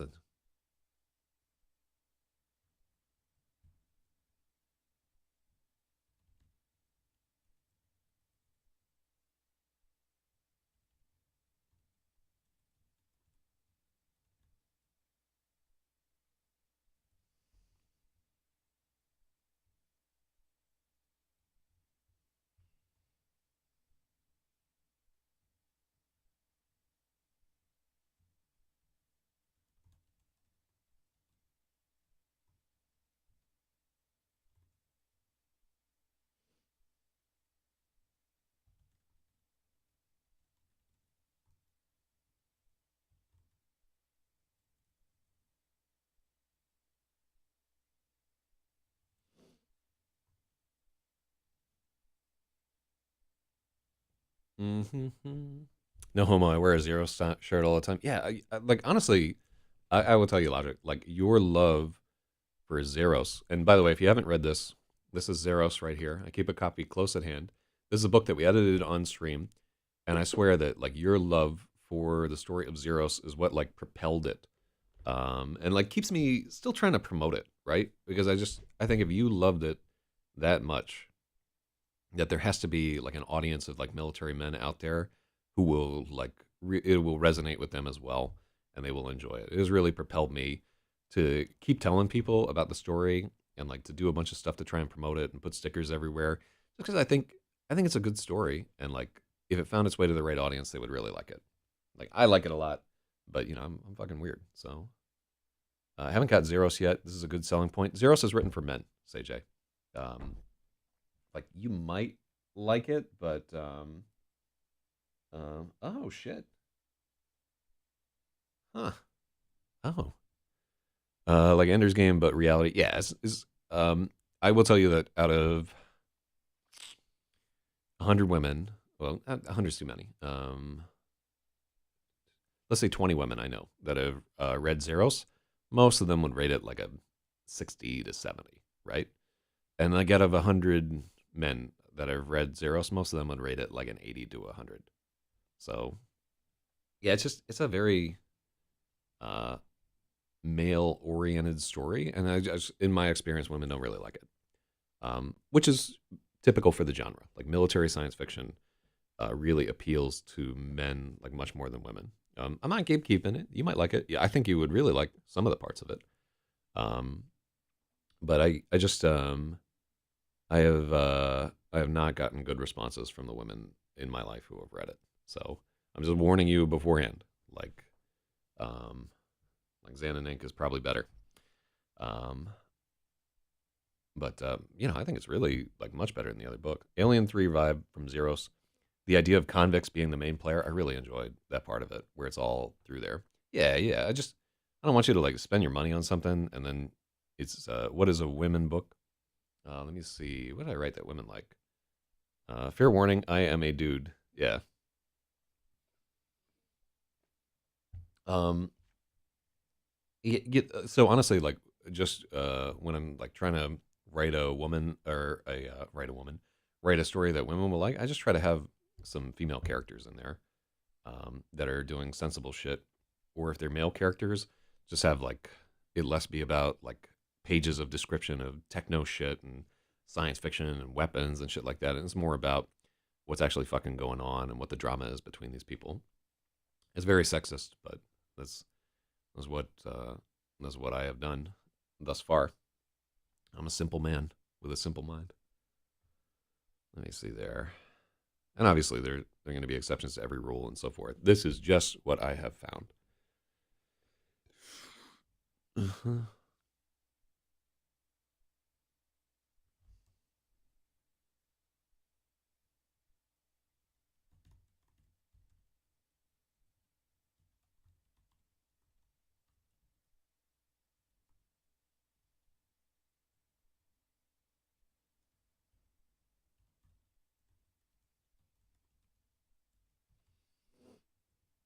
Mhm.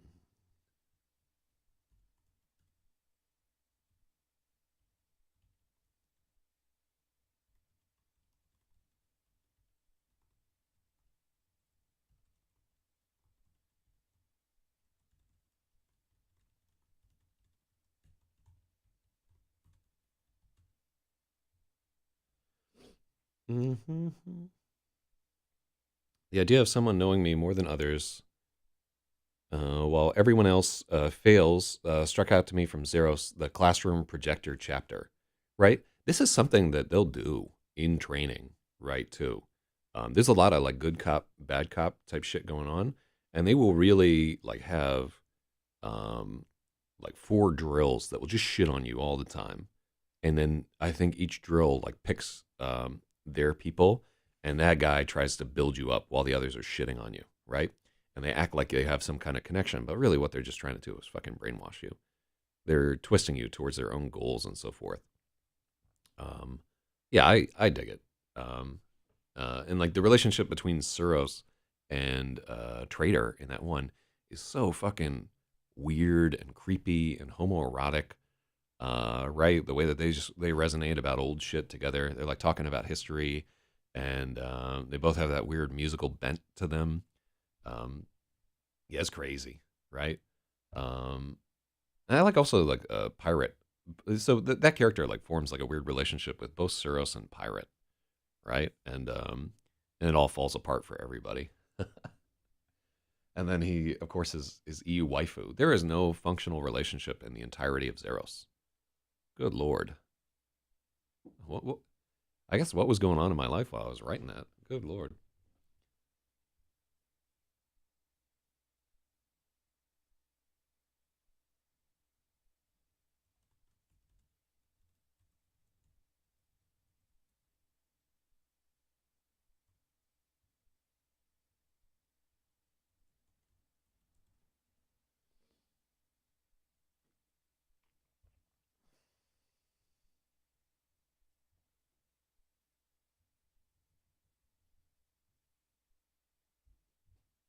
One time, let me see.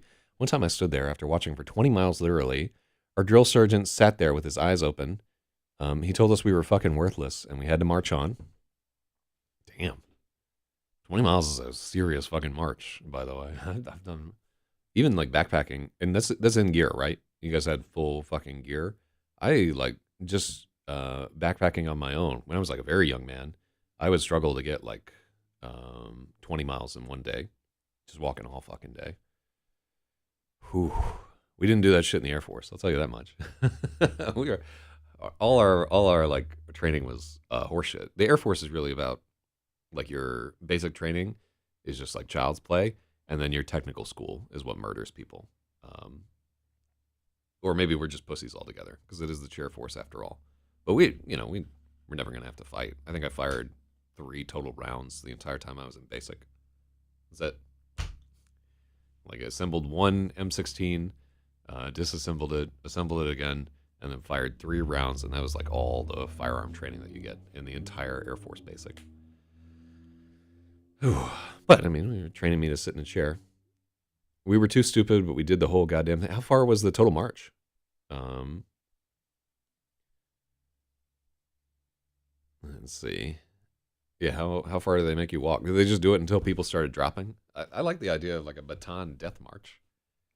Fuck, it hurts. Like that kind of walking too. 25-mile march. How many hours did you have to do it in? Because like even marching like 4 miles an hour is fucking brutal. That's a crazy pace to keep up with gear. With obstacles? Oh fuck me. How much gear were you wearing? I carried the 60. Ooh, fuck. I carried a 60 for a little while. It's a lot of fucking weight. Oh, yeah, that would have buried me. Um, I don't think there's any point in my life where I could walk a 25 with 60 pounds on my back. 22 hours. How many men made it? Like, was it just one fucking platoon doing it, or with ammo? Oh shit. Oh fuck. Wait. You said 60. Do you mean like a 60 millimeter gun? Or like your pack was 60 pounds, right? Because I don't know the army fucking lingo. Ooh, like an M60 is what I think you mean, right? Like you carry this big fucking machine gun with its ammo for 22. Oh yeah. That's took me a second. Well, shit, that's more than 60 pounds right there. Hold on, let's see. Did you have to carry a backpack too? All right, let's see. So the M60 is 23 pounds. I don't like how seven pointed stars look. Is this an established? They let our legs get us, and then they marched us home. 25% dropped off in the last mile. Ooh, did you make it the whole time? Fuck. Uh, so what do they make you carry? A belt of 100 rounds weighs 7 pounds. Shout outs to David Goggins. A SEAL 60 gunner has at least 500 rounds on him. So yeah, we're talking about just about 60 pounds. Just for the M60 there. I got Angie. I ran a marathon in 2018. Damn. Yeah, I couldn't run a marathon. Well, maybe I could if I thought that I could, but yeah, I can't fucking do it right now. I could walk a marathon, but it would take me 36 hours. I'd have to sleep halfway through. I don't think I could walk the marathon straight through. Have you considered doing a wife carry? That's fucking crazy that you made it. Yeah. Yeah, so this is kind of what they would have there. Um, but it's difficult to describe. Oh, look, let's look at some of these different domes.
Uh-huh.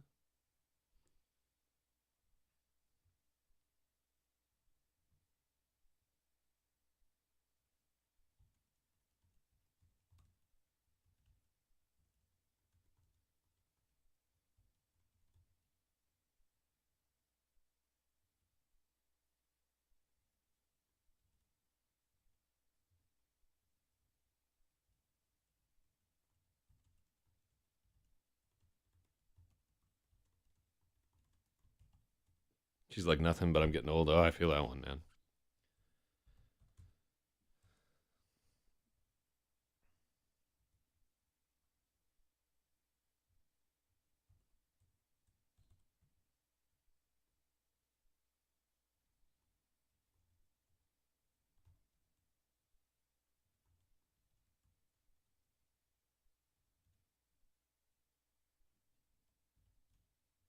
Mm-hmm.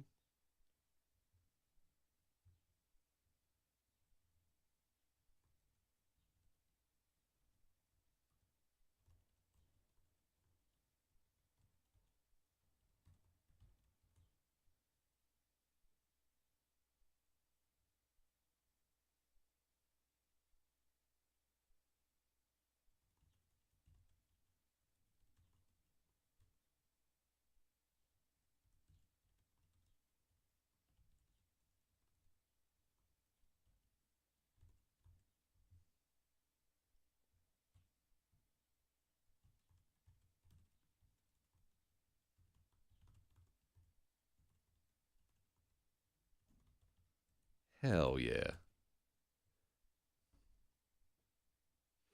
Mm-hmm.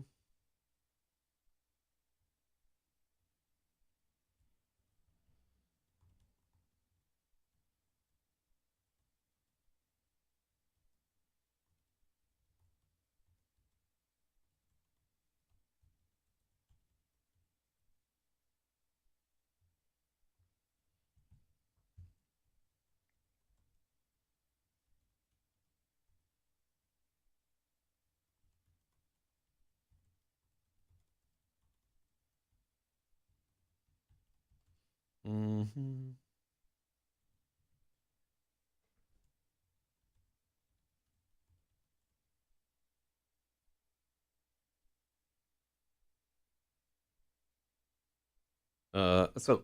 What is the name for French doors that isn't French doors? Let's see.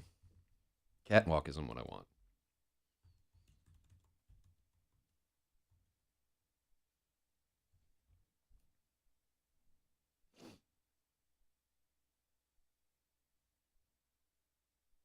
Veranda, this is what I want. What is a veranda? Front entry porch, back porch, detached porch, screen porch, porticio. That's not what I want. Lanai. Oh, you know about this one. Yeah, veranda is like a porch. What I want. Balcony is not the word that I want. Different types of balconies. True balcony, faux balcony, false balcony. Mezzanine. That's what I want.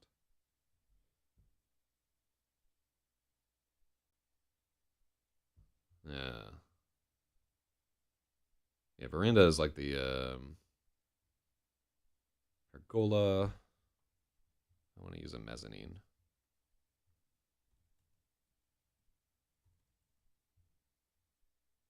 Oh. No, I don't want to use a mezzanine. Oh yeah, I can't use it. It's a cool word, but it's not the word that we want. Yeah. Fuck. Um let's look.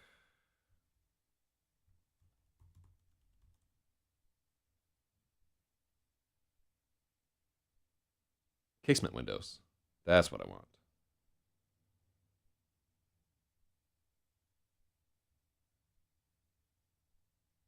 Yeah. Mm-hmm.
Oh, I don't know. Like, oh, look at how much of a struggle it's been to write this morning. once I get once I get going, it won't be this bad. Look at like 8 or 9 pages of me just struggling to do anything. It's always like this after it's been a while. Uh huh. Arask Garret was the uppermost level of the tower. Silver mirrors and ornate frames reflected the pair from every angle of the room. Uh, let's see. You sick, bro? I guess I am kind of wicked sick, son. No, yeah, I'm struggling to like set my mind into motion, but we're getting somewhere.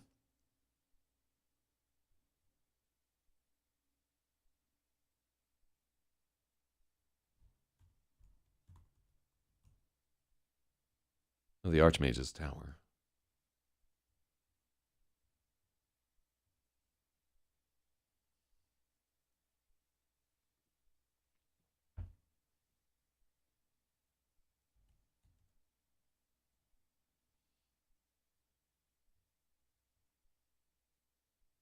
Fucking Illuminati. Triangular panes, triangular dress. Oh, that's a good point. That they're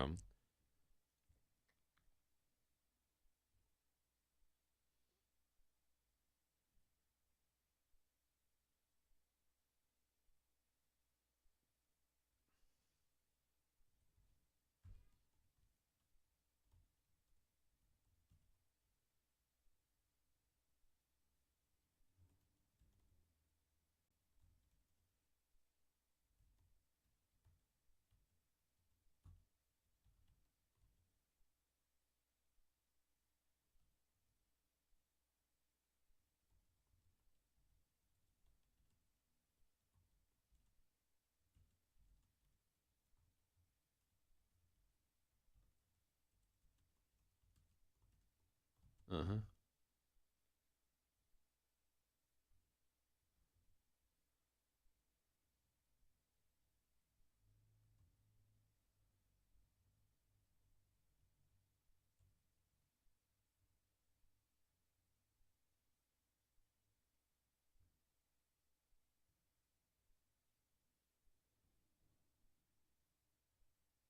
I wonder if we could say how big this was. I want commas. Yeah,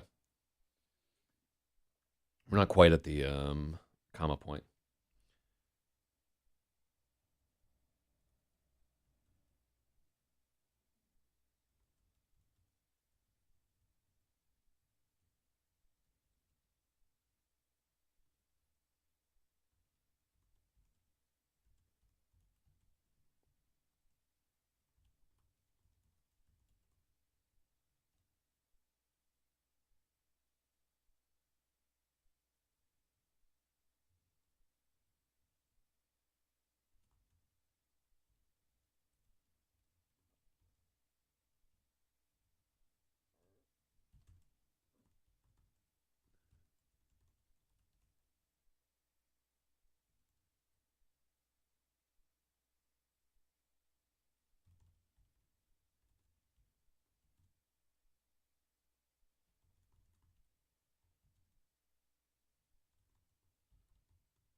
Uh-huh.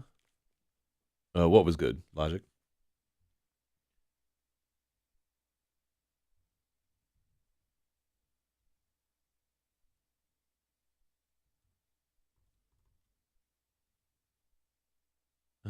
Casement went. Let's take a look. How do you know so much? Oh, because you own a house. Yeah.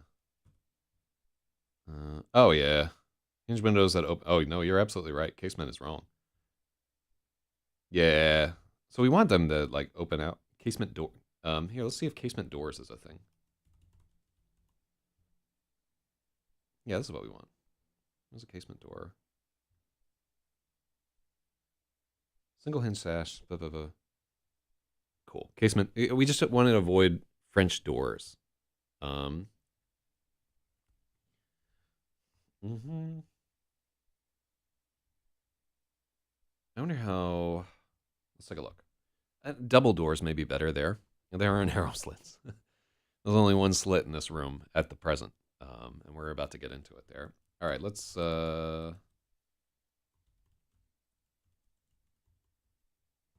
at the engram.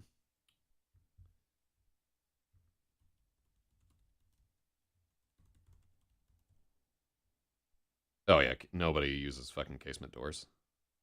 Although double doors are coming out of fashion in Let's see. French doors are double doors are, and Dutch doors I've never heard before. So, you farted yourself awake today?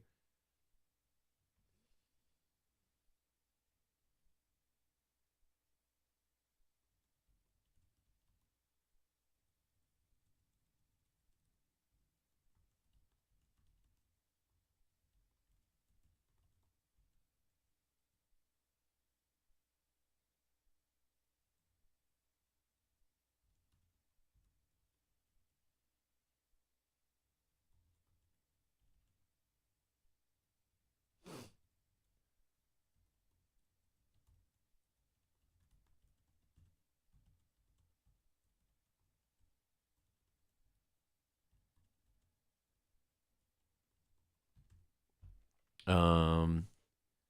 Oh, what's up, Jira? Yeah. Yeah. You missed all the IRC drama. That's a fucking shame, right there. Oh. Yeah. We discussed the many suitors of Seijay, the Spurgout of Darkness, the fucking what other nonsense did we get into? The banishment of Foxy. Like, oh, what a time to be alive. And I do think that I'm probably well enough to do a show tonight. The only reason why I wouldn't do the show is if I went to an orchestral performance and then I would have to shift it to Monday. I hate doing it. I know you love drama so much. Anybody who says that they don't like drama loves drama more than everybody else. That's what I find in my experience there. And just about everybody else is like, yeah, I like a little drama. A very human thing. Ugh. Maybe it's just everybody who's like, I don't like drama, and it's because they're not good at it.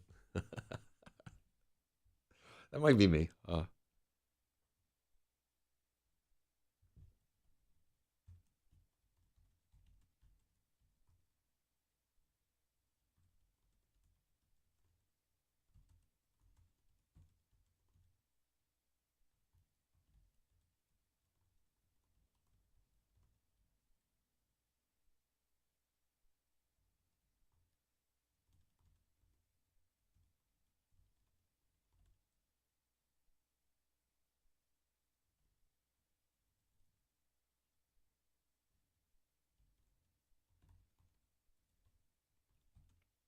All right, cool. I want to know who Seijay tagged with Goo lately. People who say they don't like drama don't like being at the center of it. That might be true. Yeah, it's a lot easier when it's not your drama, right? Like, yeah, I've gotten very sour face where it's like my drama. Oh, yeah, I can think of me just making this face like.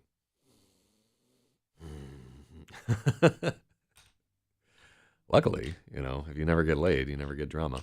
Um, I don't know. I don't think she is with any chatters at the moment. I mean, you could ask her. She's here in the chat. Oh, could be you if you play your cards right there, Jira. Mm, mm, mm. What do we got there?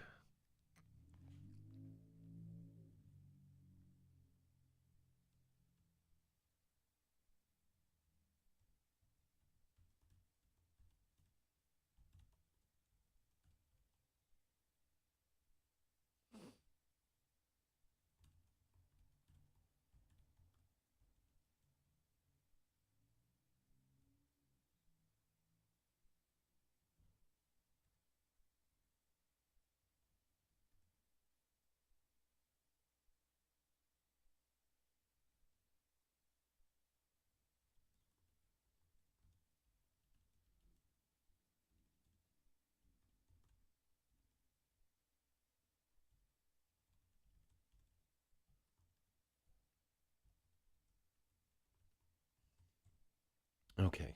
Darkness. Oh, Darkness thought he could make girls come, but it turns out he has poor depth perception. Oof. Oh, yeah. I mean, I believe that he truly did not know what he was getting into. I don't want to make fun of the guy like having one eye, if he's like really sensitive about it. Um, like really, like the despicable parts of his character are one that he's like making a big deal about getting dumped, and he's making it everybody else's problem. And like he's also attacking people who were tolerating him, like who even though he's a packet pussy and a skid, we were just like, all right, we'll just let you fucking do your thing. We're not gonna ban you just for being a skid. Just fucking chill out. And in a few places, I've tried to like broker peace between him and fucking ET, and just like everything was going along so swimmingly. And then he got twisted over this fucking girl, and now he's making a complete ass out of himself. And like I've been in positions that were like kind of similar, and I haven't fucking spurged out. Right, I've kept all my heartbreaks very private.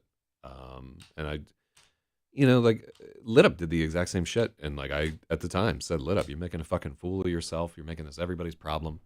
Um, uh, how do you pronounce Laz? Laz, yeah, Laz. It's named after Lazarus Shelakides, who was a guy I know who was probably dead and in hell by now off of fentanyl. But he used to be the bass player in a band that I was in, or in for like 2 seconds. Uh, yeah, apparently Lit Up's in the dirt. Darkness might not be far behind it because he doesn't have any fucking friends on FNet, and I don't think he has any friends in real life. And like clinging to an e-girl is a good sign that you're not in a good place with like any kind of relationship. And I think he has like some fucked up like disability type shit. I think he's on unemployment. I could be wrong. Um, but yeah, he has all this computer prowess that he's never been able to like successfully monetize. And like all he can do is like kind of thrash around and hit FNet with fucking bots while we all lose respect for him. It's so stupid. You wish you could be like, and I tried to tell him the same shit. I'm just like, everybody is fucking laughing at you. This is an insipid way to act, but didn't work. Like he still went on and acted like a fucking idiot for days, and now I'm gonna talk about him on the show, and it'll look even stupider. And it's just, what can you do? You tell the guy like, hey man, you're making an ass of yourself, and that's the end of my responsibility there.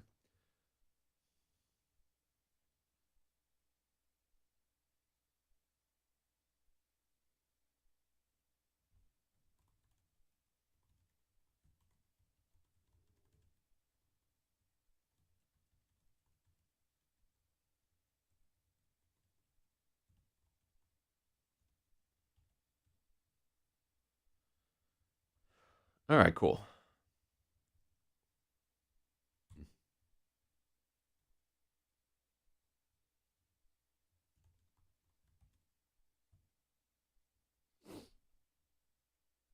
If you think of him as a fellow man, you'll get so sad. I mean, you have to like, um, fucking what is it? You have to recognize that like all the components that make Lit Up like pathetic in that state, that make darkness pathetic or whatever, we all contain those components. I mean, the motivation to do those things is universal. The like feelings of worthlessness, the like fixating too much on like a dream that you can't have and so forth. All of us have done that at some point. It's just most of us have grown up. We've like taken our L's and gotten stronger, and it's harder for us to get like thrown off the hinge. But if something bad enough happened, like any of us could fall apart, right? Like if I were to wake up one morning and like all my guitar pedals were gone, I would probably burst into flames and weep and rend my cheeks and tear out my ball hair. I'd just fucking buy more, honestly. But no, like each of us has something that we could lose um, that would destroy us. But in this case, like what he lost was so like clearly illusory at the beginning. You know what I mean? And like nobody better touch my little pedals and knobs. I like, I just like having a bunch of gizmos fucking flying around everywhere. It really does make me happy. Um, but it would make me a lot happier if I actually sat down and hooked them all up correctly instead of just constantly reconfiguring and fooling around. Maybe I'll do that today.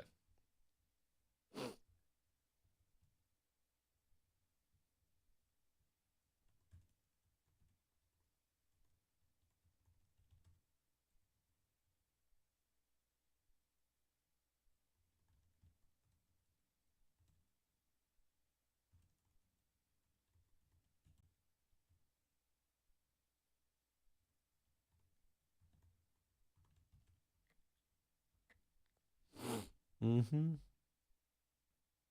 You're gonna spend. That's exactly what's gonna happen. I mean, you've been here. You know exactly what I'm gonna fucking do. I'm gonna spend 30 minutes cleaning up and like moving wires around and throwing stuff in that abysmal attic. And then I'm gonna get distracted by fucking video games, and 8 hours will elapse, and then I'll take a nap and do LRH. I'm saying this to encourage you. You think 45 to 60 minutes would be encouraging compared to what I would normally do? It's so true. Um, I don't know why I'm so fucking powerless to clean up my act, right? Like I do so much other stuff. Yeah, yeah, 45 minutes would be better than nothing. I think I usually straighten for about 15 minutes a day. It's just not enough. I need a butler.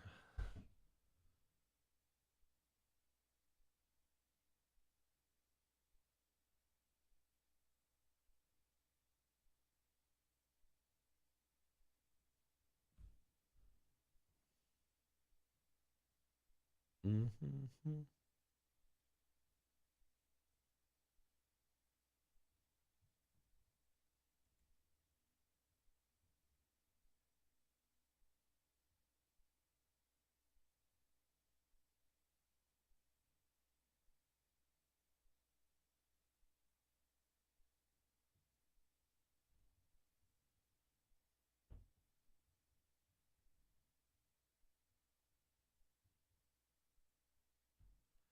So there's a rule that essentially like a noun can support just one adjective, and there are three here.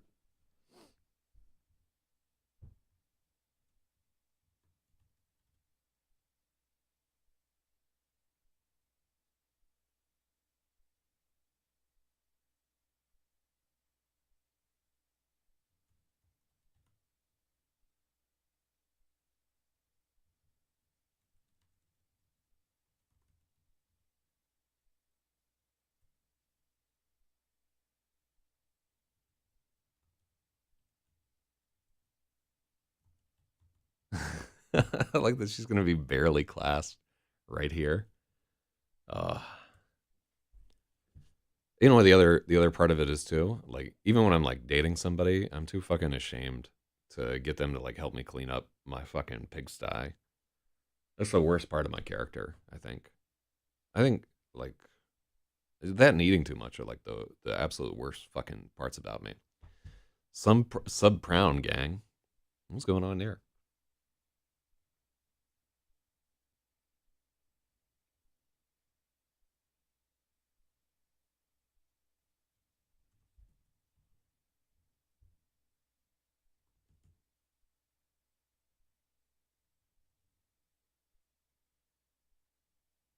I think barely clasped because we're like implying there that she has big tits, and we're not gonna imply that.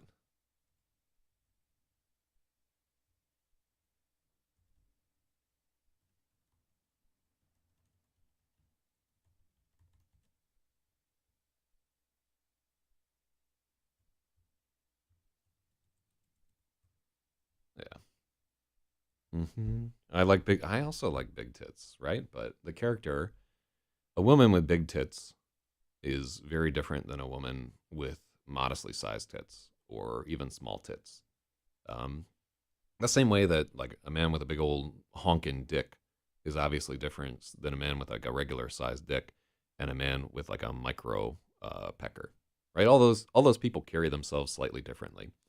Um, and El Shala is written as a woman with like a modestly sized dick. Oh, you can just fucking tell, like just by talking to somebody and looking at them, how big their tits are. That's a skill that you can pick up over time. Hmm. Like I'm having too much fun for a rewrite.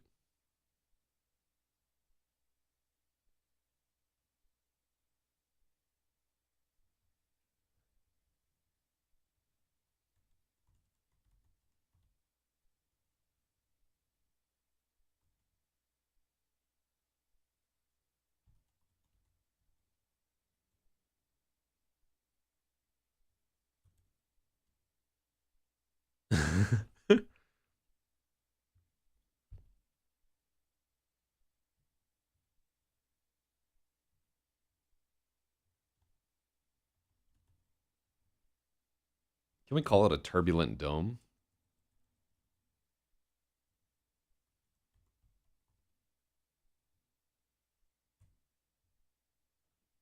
Yeah. Uh,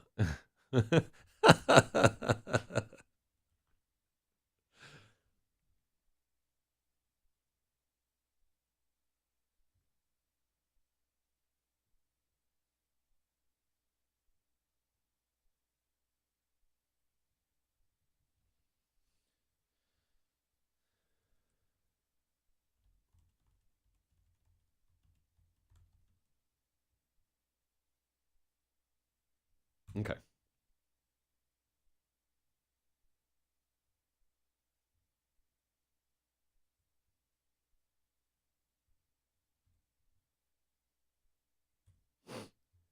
Do we say? Let me see. If a woman wants to give her man more titty, I support that. Her heart is in the right place.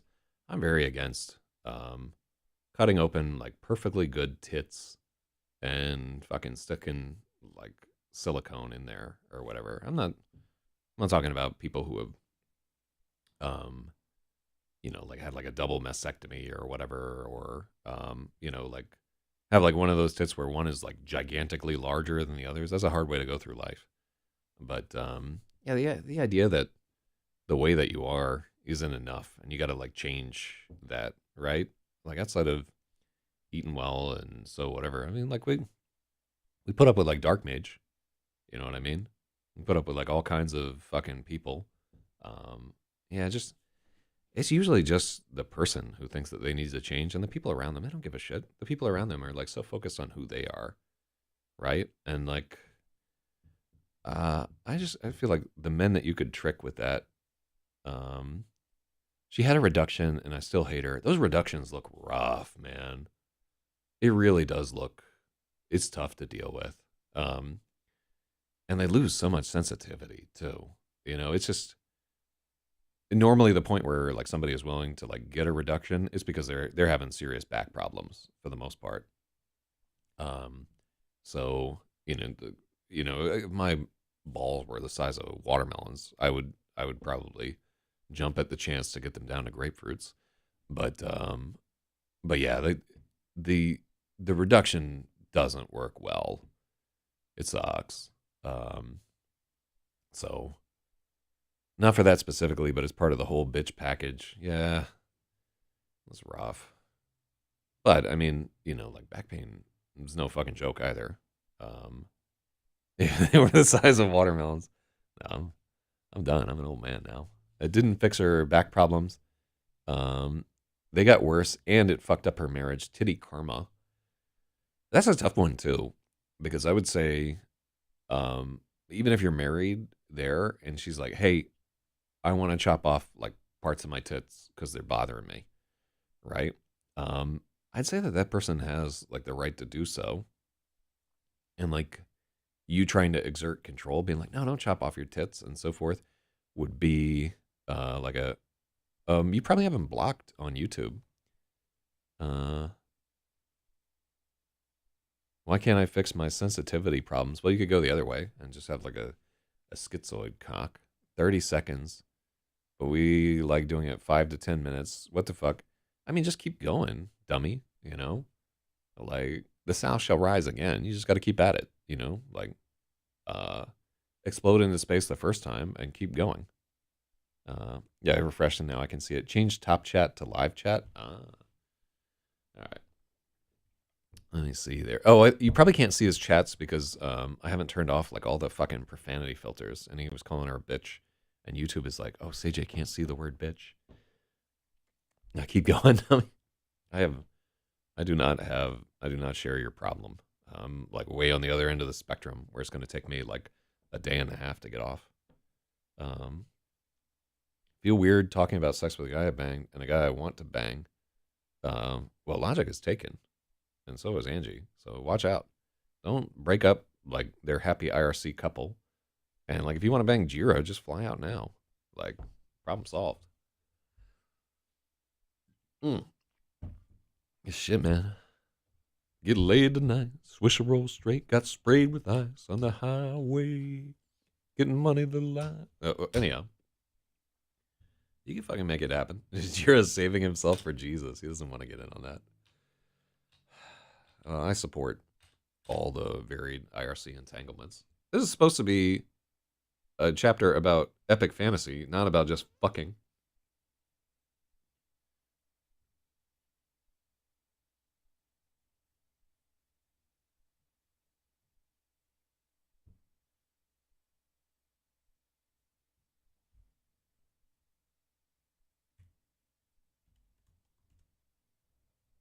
All right, there we go.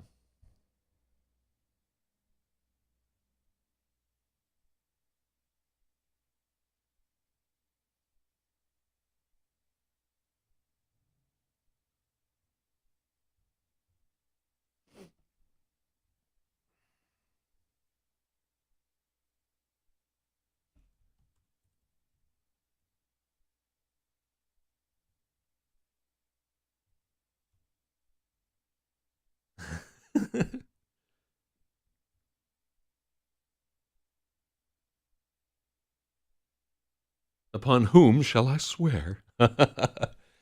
Fire opals. Holy fuck, we're gonna be. Did you guys set a date and so forth? Um, as I would just say, and God forbid, knocking on wood here, but logistically speaking, if y'all want to be officiated by Dwayne, um, or pretend to be officiated by Dwayne, you should do it fairly soon. I mean, Dwayne doesn't have forever. Every time he gets sick, and we're just doing our shit or whatever, I think you want my gay advice, like, um, just wait until you've been with somebody for like 2 years before you get married. Um, that's my advice. I think you need to hang out for like 2 years and really get a an idea for what's going on. And if you make it 2 years, you got a pretty good shot. But you already know this. You, Dwayne, and Spoke are our wedding people. Yeah. I'll fucking fly out for that one if you want.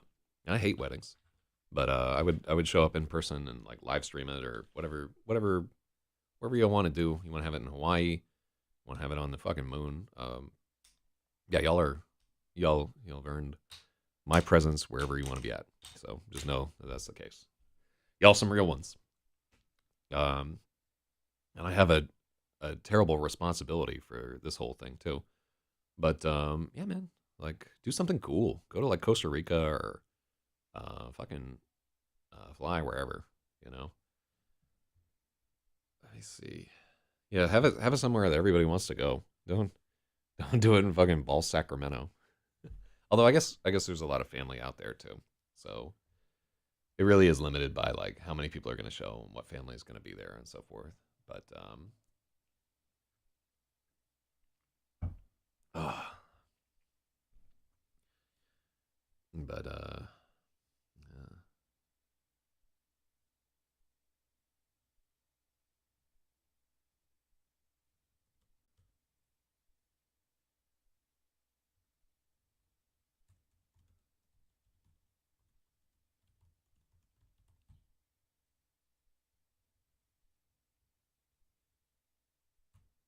Okay.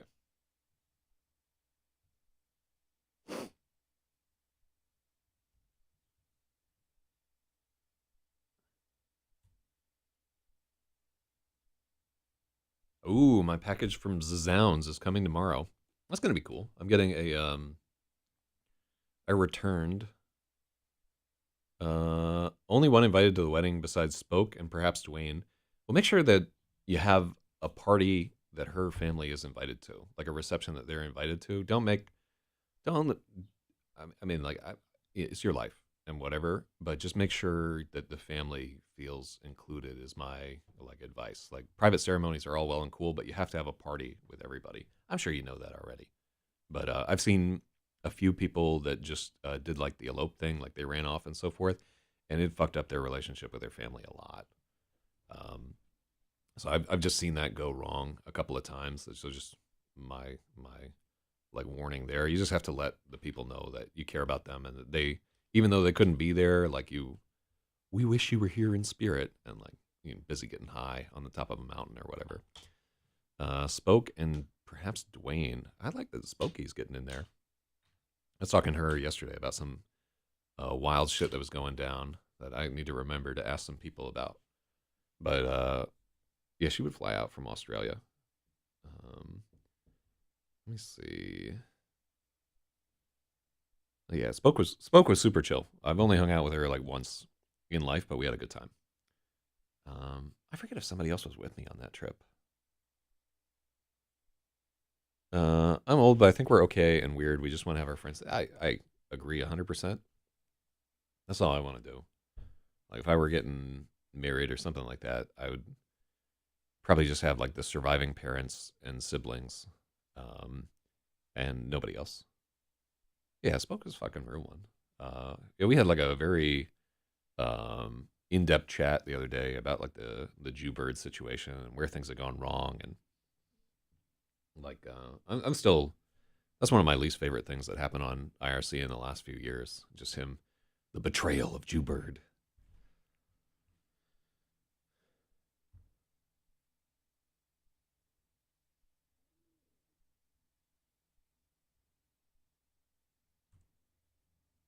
Okay.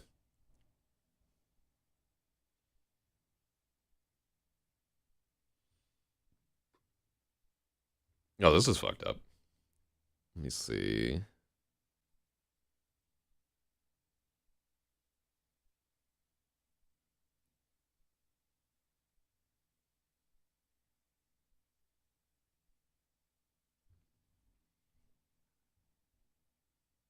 All right, cool. So I like that they really have like a dom sub fucking thing happening here in this chapter. So she is much older in this chapter than she would be later. Spoke and Dwayne. I like Dwayne. I'm glad he's doing all right there. I don't care if he's like a racist old drunk. He's a good dude. Hilarious character for his entire life. I think everybody starts off where they're just joking around with Dwayne because he's pretty easily led and he's a wacky character and so forth. But after he's around for a while, you just have to fucking like Dwayne. He's a unique individual. Um, very very like open in his flaws and so forth. So I respect that. Really, like a lot of what I like about right in a Dwayne character. We have one, Yellow Hat, in this. He's like a junkie. Um,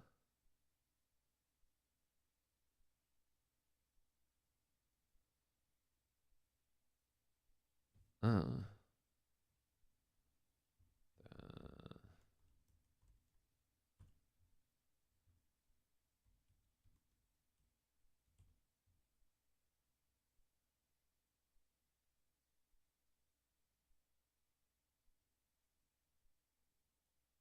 express remorse. Uh, let's see. Crushing his skull. So that happens in the next fucking chapter. Have you read through Rapasaurus? That's literally what happens.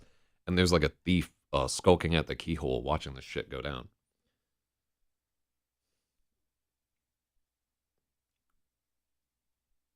Mm-hmm.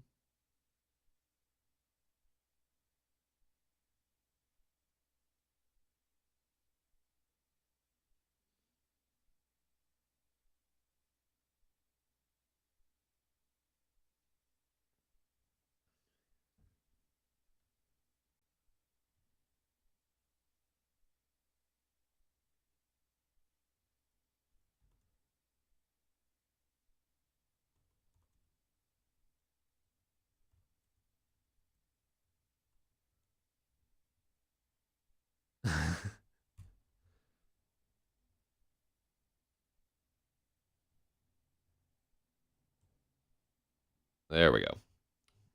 Boom. So we took out a lot of cliche there. So this was not my whole goals with this rewrite.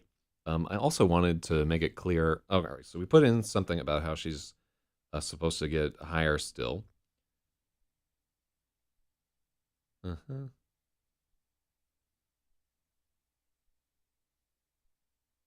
Let's put in something about. Why is father capital there?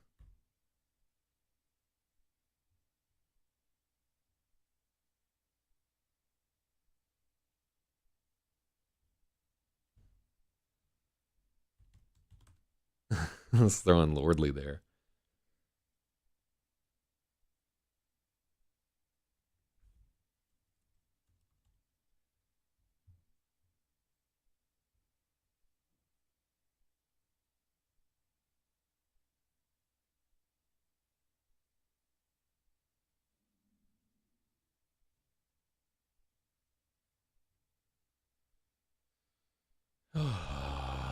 It was hot. What a way to go.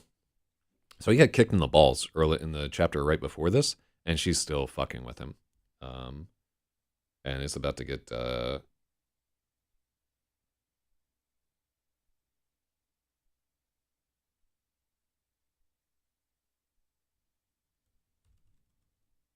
Okay, so here we can get around.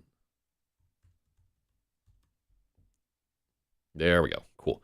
So we like had an overladen noun there, and there like we break it into. I think it's fucking Sam Delaney, NAMBLA member. I'm now coming to learn.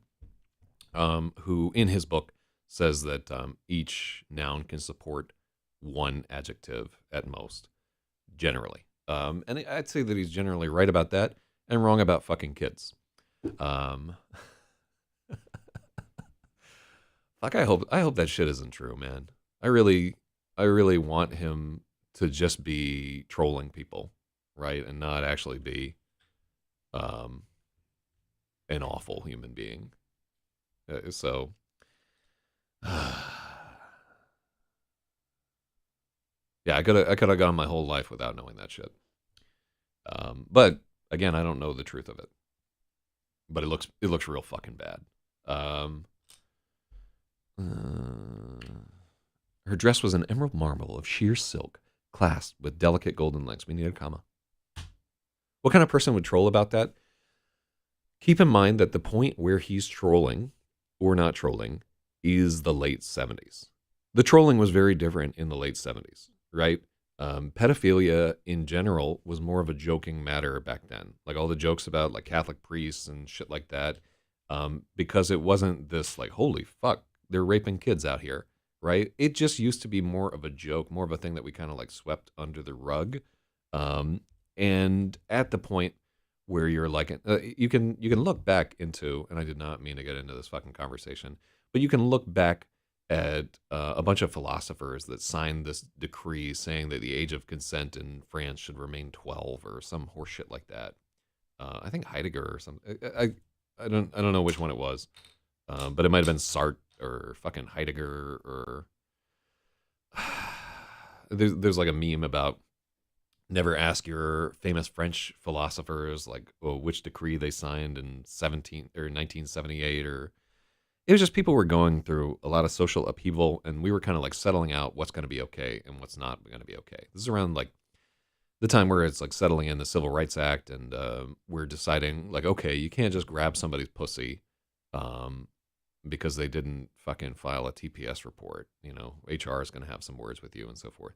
They had to like shake out all these things as our population density grew more intense and we were like more forced to be on top of each other and have like these workplaces that are deeply integrated and blah blah blah blah blah blah blah blah blah. So at the time while that's going on, um, yeah, in the 70s, Aerosmith invited my dad to watch porn with them at a movie theater in Brooklyn. And Aerosmith is a good place to go with that too. Like around this time, like David Bowie, fucking Jimmy Page or Robert Plant or whatever, all of them are like very famously railing. I forget if they were like twins or it was just one girl who was like maybe like 12 or 13, right? There was a lot of creepy shit going on. And science fiction, right? Yeah. Um, and like like I think he became her legal guardian or some shit too, or I may be thinking of another band, but it was just that was the kind of shit that was going on back then. You know, you could think about like Jerry Lewis and all this. We just a lot of things that are inappropriate now. You could kind of get away with at the time. Nambla probably not one of those fucking things, right? That's probably too far even for the 70s and so forth. But at the same time, um, if you are trying to be transgressive, you will go after the thing that will get like the biggest reaction. And I think in some of his work, he was trying to be transgressive, but I would say mostly, mostly, probably he was just into some weird fucking shit, and he used to be able to get away with it, and now he can't. So, and like I've said before, I'm not a fan of his fucking writing. Um, like I find it very difficult to get through, and I didn't think his book on writing was good. But he does have some good fucking advice about writing that I've gotten from this character, and I've like met him a bunch of times and shit. It's hard to deal with. I don't like it. I don't. Um, but I mean, think about it all throughout history. Like think about at the end of the Civil War, where just like every old person that you would hang out with was just like things were better in my day when we could whip them whenever we felt like it and shit like that. Um, we can't judge. I think more than one adjective can be all right, but I'm not a little boy fucker. Oh, in some cases you can have more than one. It's a generally thing too. I think his thing is like generally a noun can support one adjective, and I think it's generally right. If we want to think about the situation, like it's probably just like a budget thing. Like if you have one or two lines where there are two adjectives modifying a noun, especially color adjectives, I think are often exempt from that rule. And in fact, we have a rule in English as to the order of adjectives, which is kind of interesting. Um,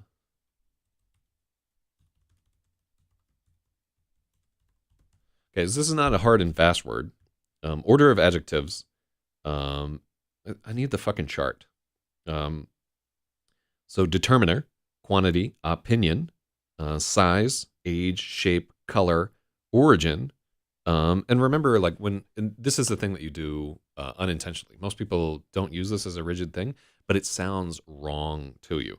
Material. Oh wait, but I did green silk, and I had whatever. I'm more convinced that Load is a middle school English teacher every day. If only. I have to lie about everything that's like that, right? Just to throw people off on my trail. But I'm also not lying about that thing. This is exactly what I do every fucking day. If I were, I would be like a very poor middle school English teacher there. Things used to be better back then, back when certain people weren't allowed to use my bathroom, and slapping a woman's bottom was just how you showed her you cared. Oh, I'm honestly happy to be alive at the time that we are, just because the computers and the computers are so much better. Like the fucking techno gear that I have access to, I would have killed to have when I was like 14, 15 years. I wish I could just go back in time, grab like my 10-year-old fucking self and just chain him to a radiator in this room and have him work on writing all day every day and actually teach him how to use all this shit and learn to play the piano. That's the Groundhog Day I want to see, where you kidnap your earlier self and just beat some discipline into them. My glistening alabaster bathroom. The only things glistening in my bathroom are ejaculate. So I'm just putting it out there. Everything else is caked in filth. Oh, I live a terrible life. All right. So we learned a little bit there. Didn't you forsake your name? Or did we... So we make her like very catty. 1, 2, 3. Okay, 3 pages. It was pretty clean. Yeah, it was clean because I was having a woman over, right? Now that I'm celibate, like bobby pin tucked behind your bathroom cabinet.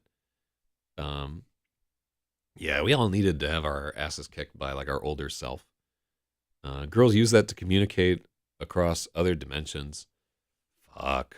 Yeah, I can basically never have a woman move in with me ever because of the accumulated detritus. Like, so my entire apartment has abhorrent, vomit-colored carpet, and just stashed in the nooks and crannies of over here are so many fucking stray hairs, bobby pins, fucking scrunchies, hair ties. You hid 2 more? Fucking terrible. No. Oh, yeah, that's great. I'm never gonna fucking find them either. I'm never cleaning that. All right, well, we did a little progress here. We didn't quite get to where I wanted to be with this chapter, which is where I wanted to hammer in more of the. All right, well, let's have them in the next chapter like toke up, um, and while the thief is like watching them from outside the door, and they can get into kind of like a hid with filled with blue hair and so forth. My carpet will be an important dig site in 2,000 years. All right. Well, thank you for being a part of this very slow. I think we spent 3 hours to write a fucking paragraph, but I like where this is going. I like the little changes that we're making here. Um, and like I just need to tune up her character a little bit, the same way that I've tuned up some of the other people. Here we have so much cool shit about this character, right? Where she has this man like in the palm of her hand, right? And she's not taking any of his bullshit, and she's hard edged and so forth. And we just need to work in some flaws, um, you know, where if she's like a conniving bitch or blah blah blah, and like the flaws are really going to be like that she's lazy about learning magic and so forth. She finds it easier to just push men around to get what she wants and doesn't put in the work on herself, right? I don't know anybody like that. And then and then because she's lazy, she has to. I don't care about Foxy. I'm not putting her in the fucking book, right? I don't want to know her. I'm disgusted by that person at this point. Um, so I just think the shit that she did is gross. And I don't fucking like it. I really don't like people who spread around other people's fucking nudes online. I don't. That's shit to me. You know. Never gonna do that. Like as soon as I see somebody doing that, like I'm done with any kind of. It shows that you can share something with somebody that's meant to be like really secret, and they'll just fucking spread it everywhere, right? I think a lot of why I have a decent group of people around me is like everybody that I know that's like close to me now has like given me some kind of privileged information, and I'm a fucking vault with it, right? And I thought about that the other day. So that's a question to me is how people who are like on the outside of the circle, like they have no expectation of privacy with me. If somebody's like sending me a bunch of shit, I'll just post the whole fucking log in the channel and be like, look at this idiot, right? And so by doing that, I think people who are inside of the circle are like, I'm not gonna message this guy. You know, it might get pasted in the fucking channel for everybody to see.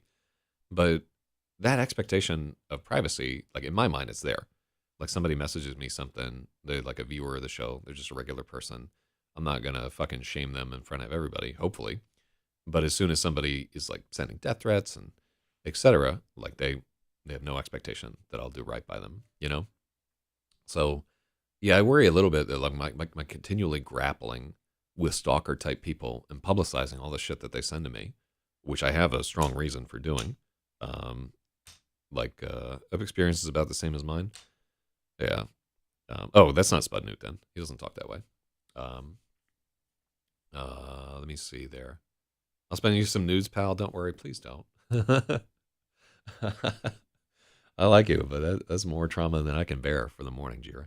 Um, yeah, like yeah, that was not meant as a condemnation against you, Jira, and your continual forming of dossiers on every chatter, though that is worrying. That's just how it is. You know, like you should have never stepped into this Jira zone. But yeah, I do wonder if like as a consequence of me just like all the people where they've like sent me death threats and shit, I just post all the logs of the creepy shit they send me. I wonder if like as a consequence of doing that, other people are like less likely to message me or chat in confidence. You have to delete all the girls but J. Oh my god, we probably should. To tell you the truth, it'd do you a world of good. All right, well, we made some progress on the chapter. Shitty progress, but maybe I will be able to clean up my house a little bit.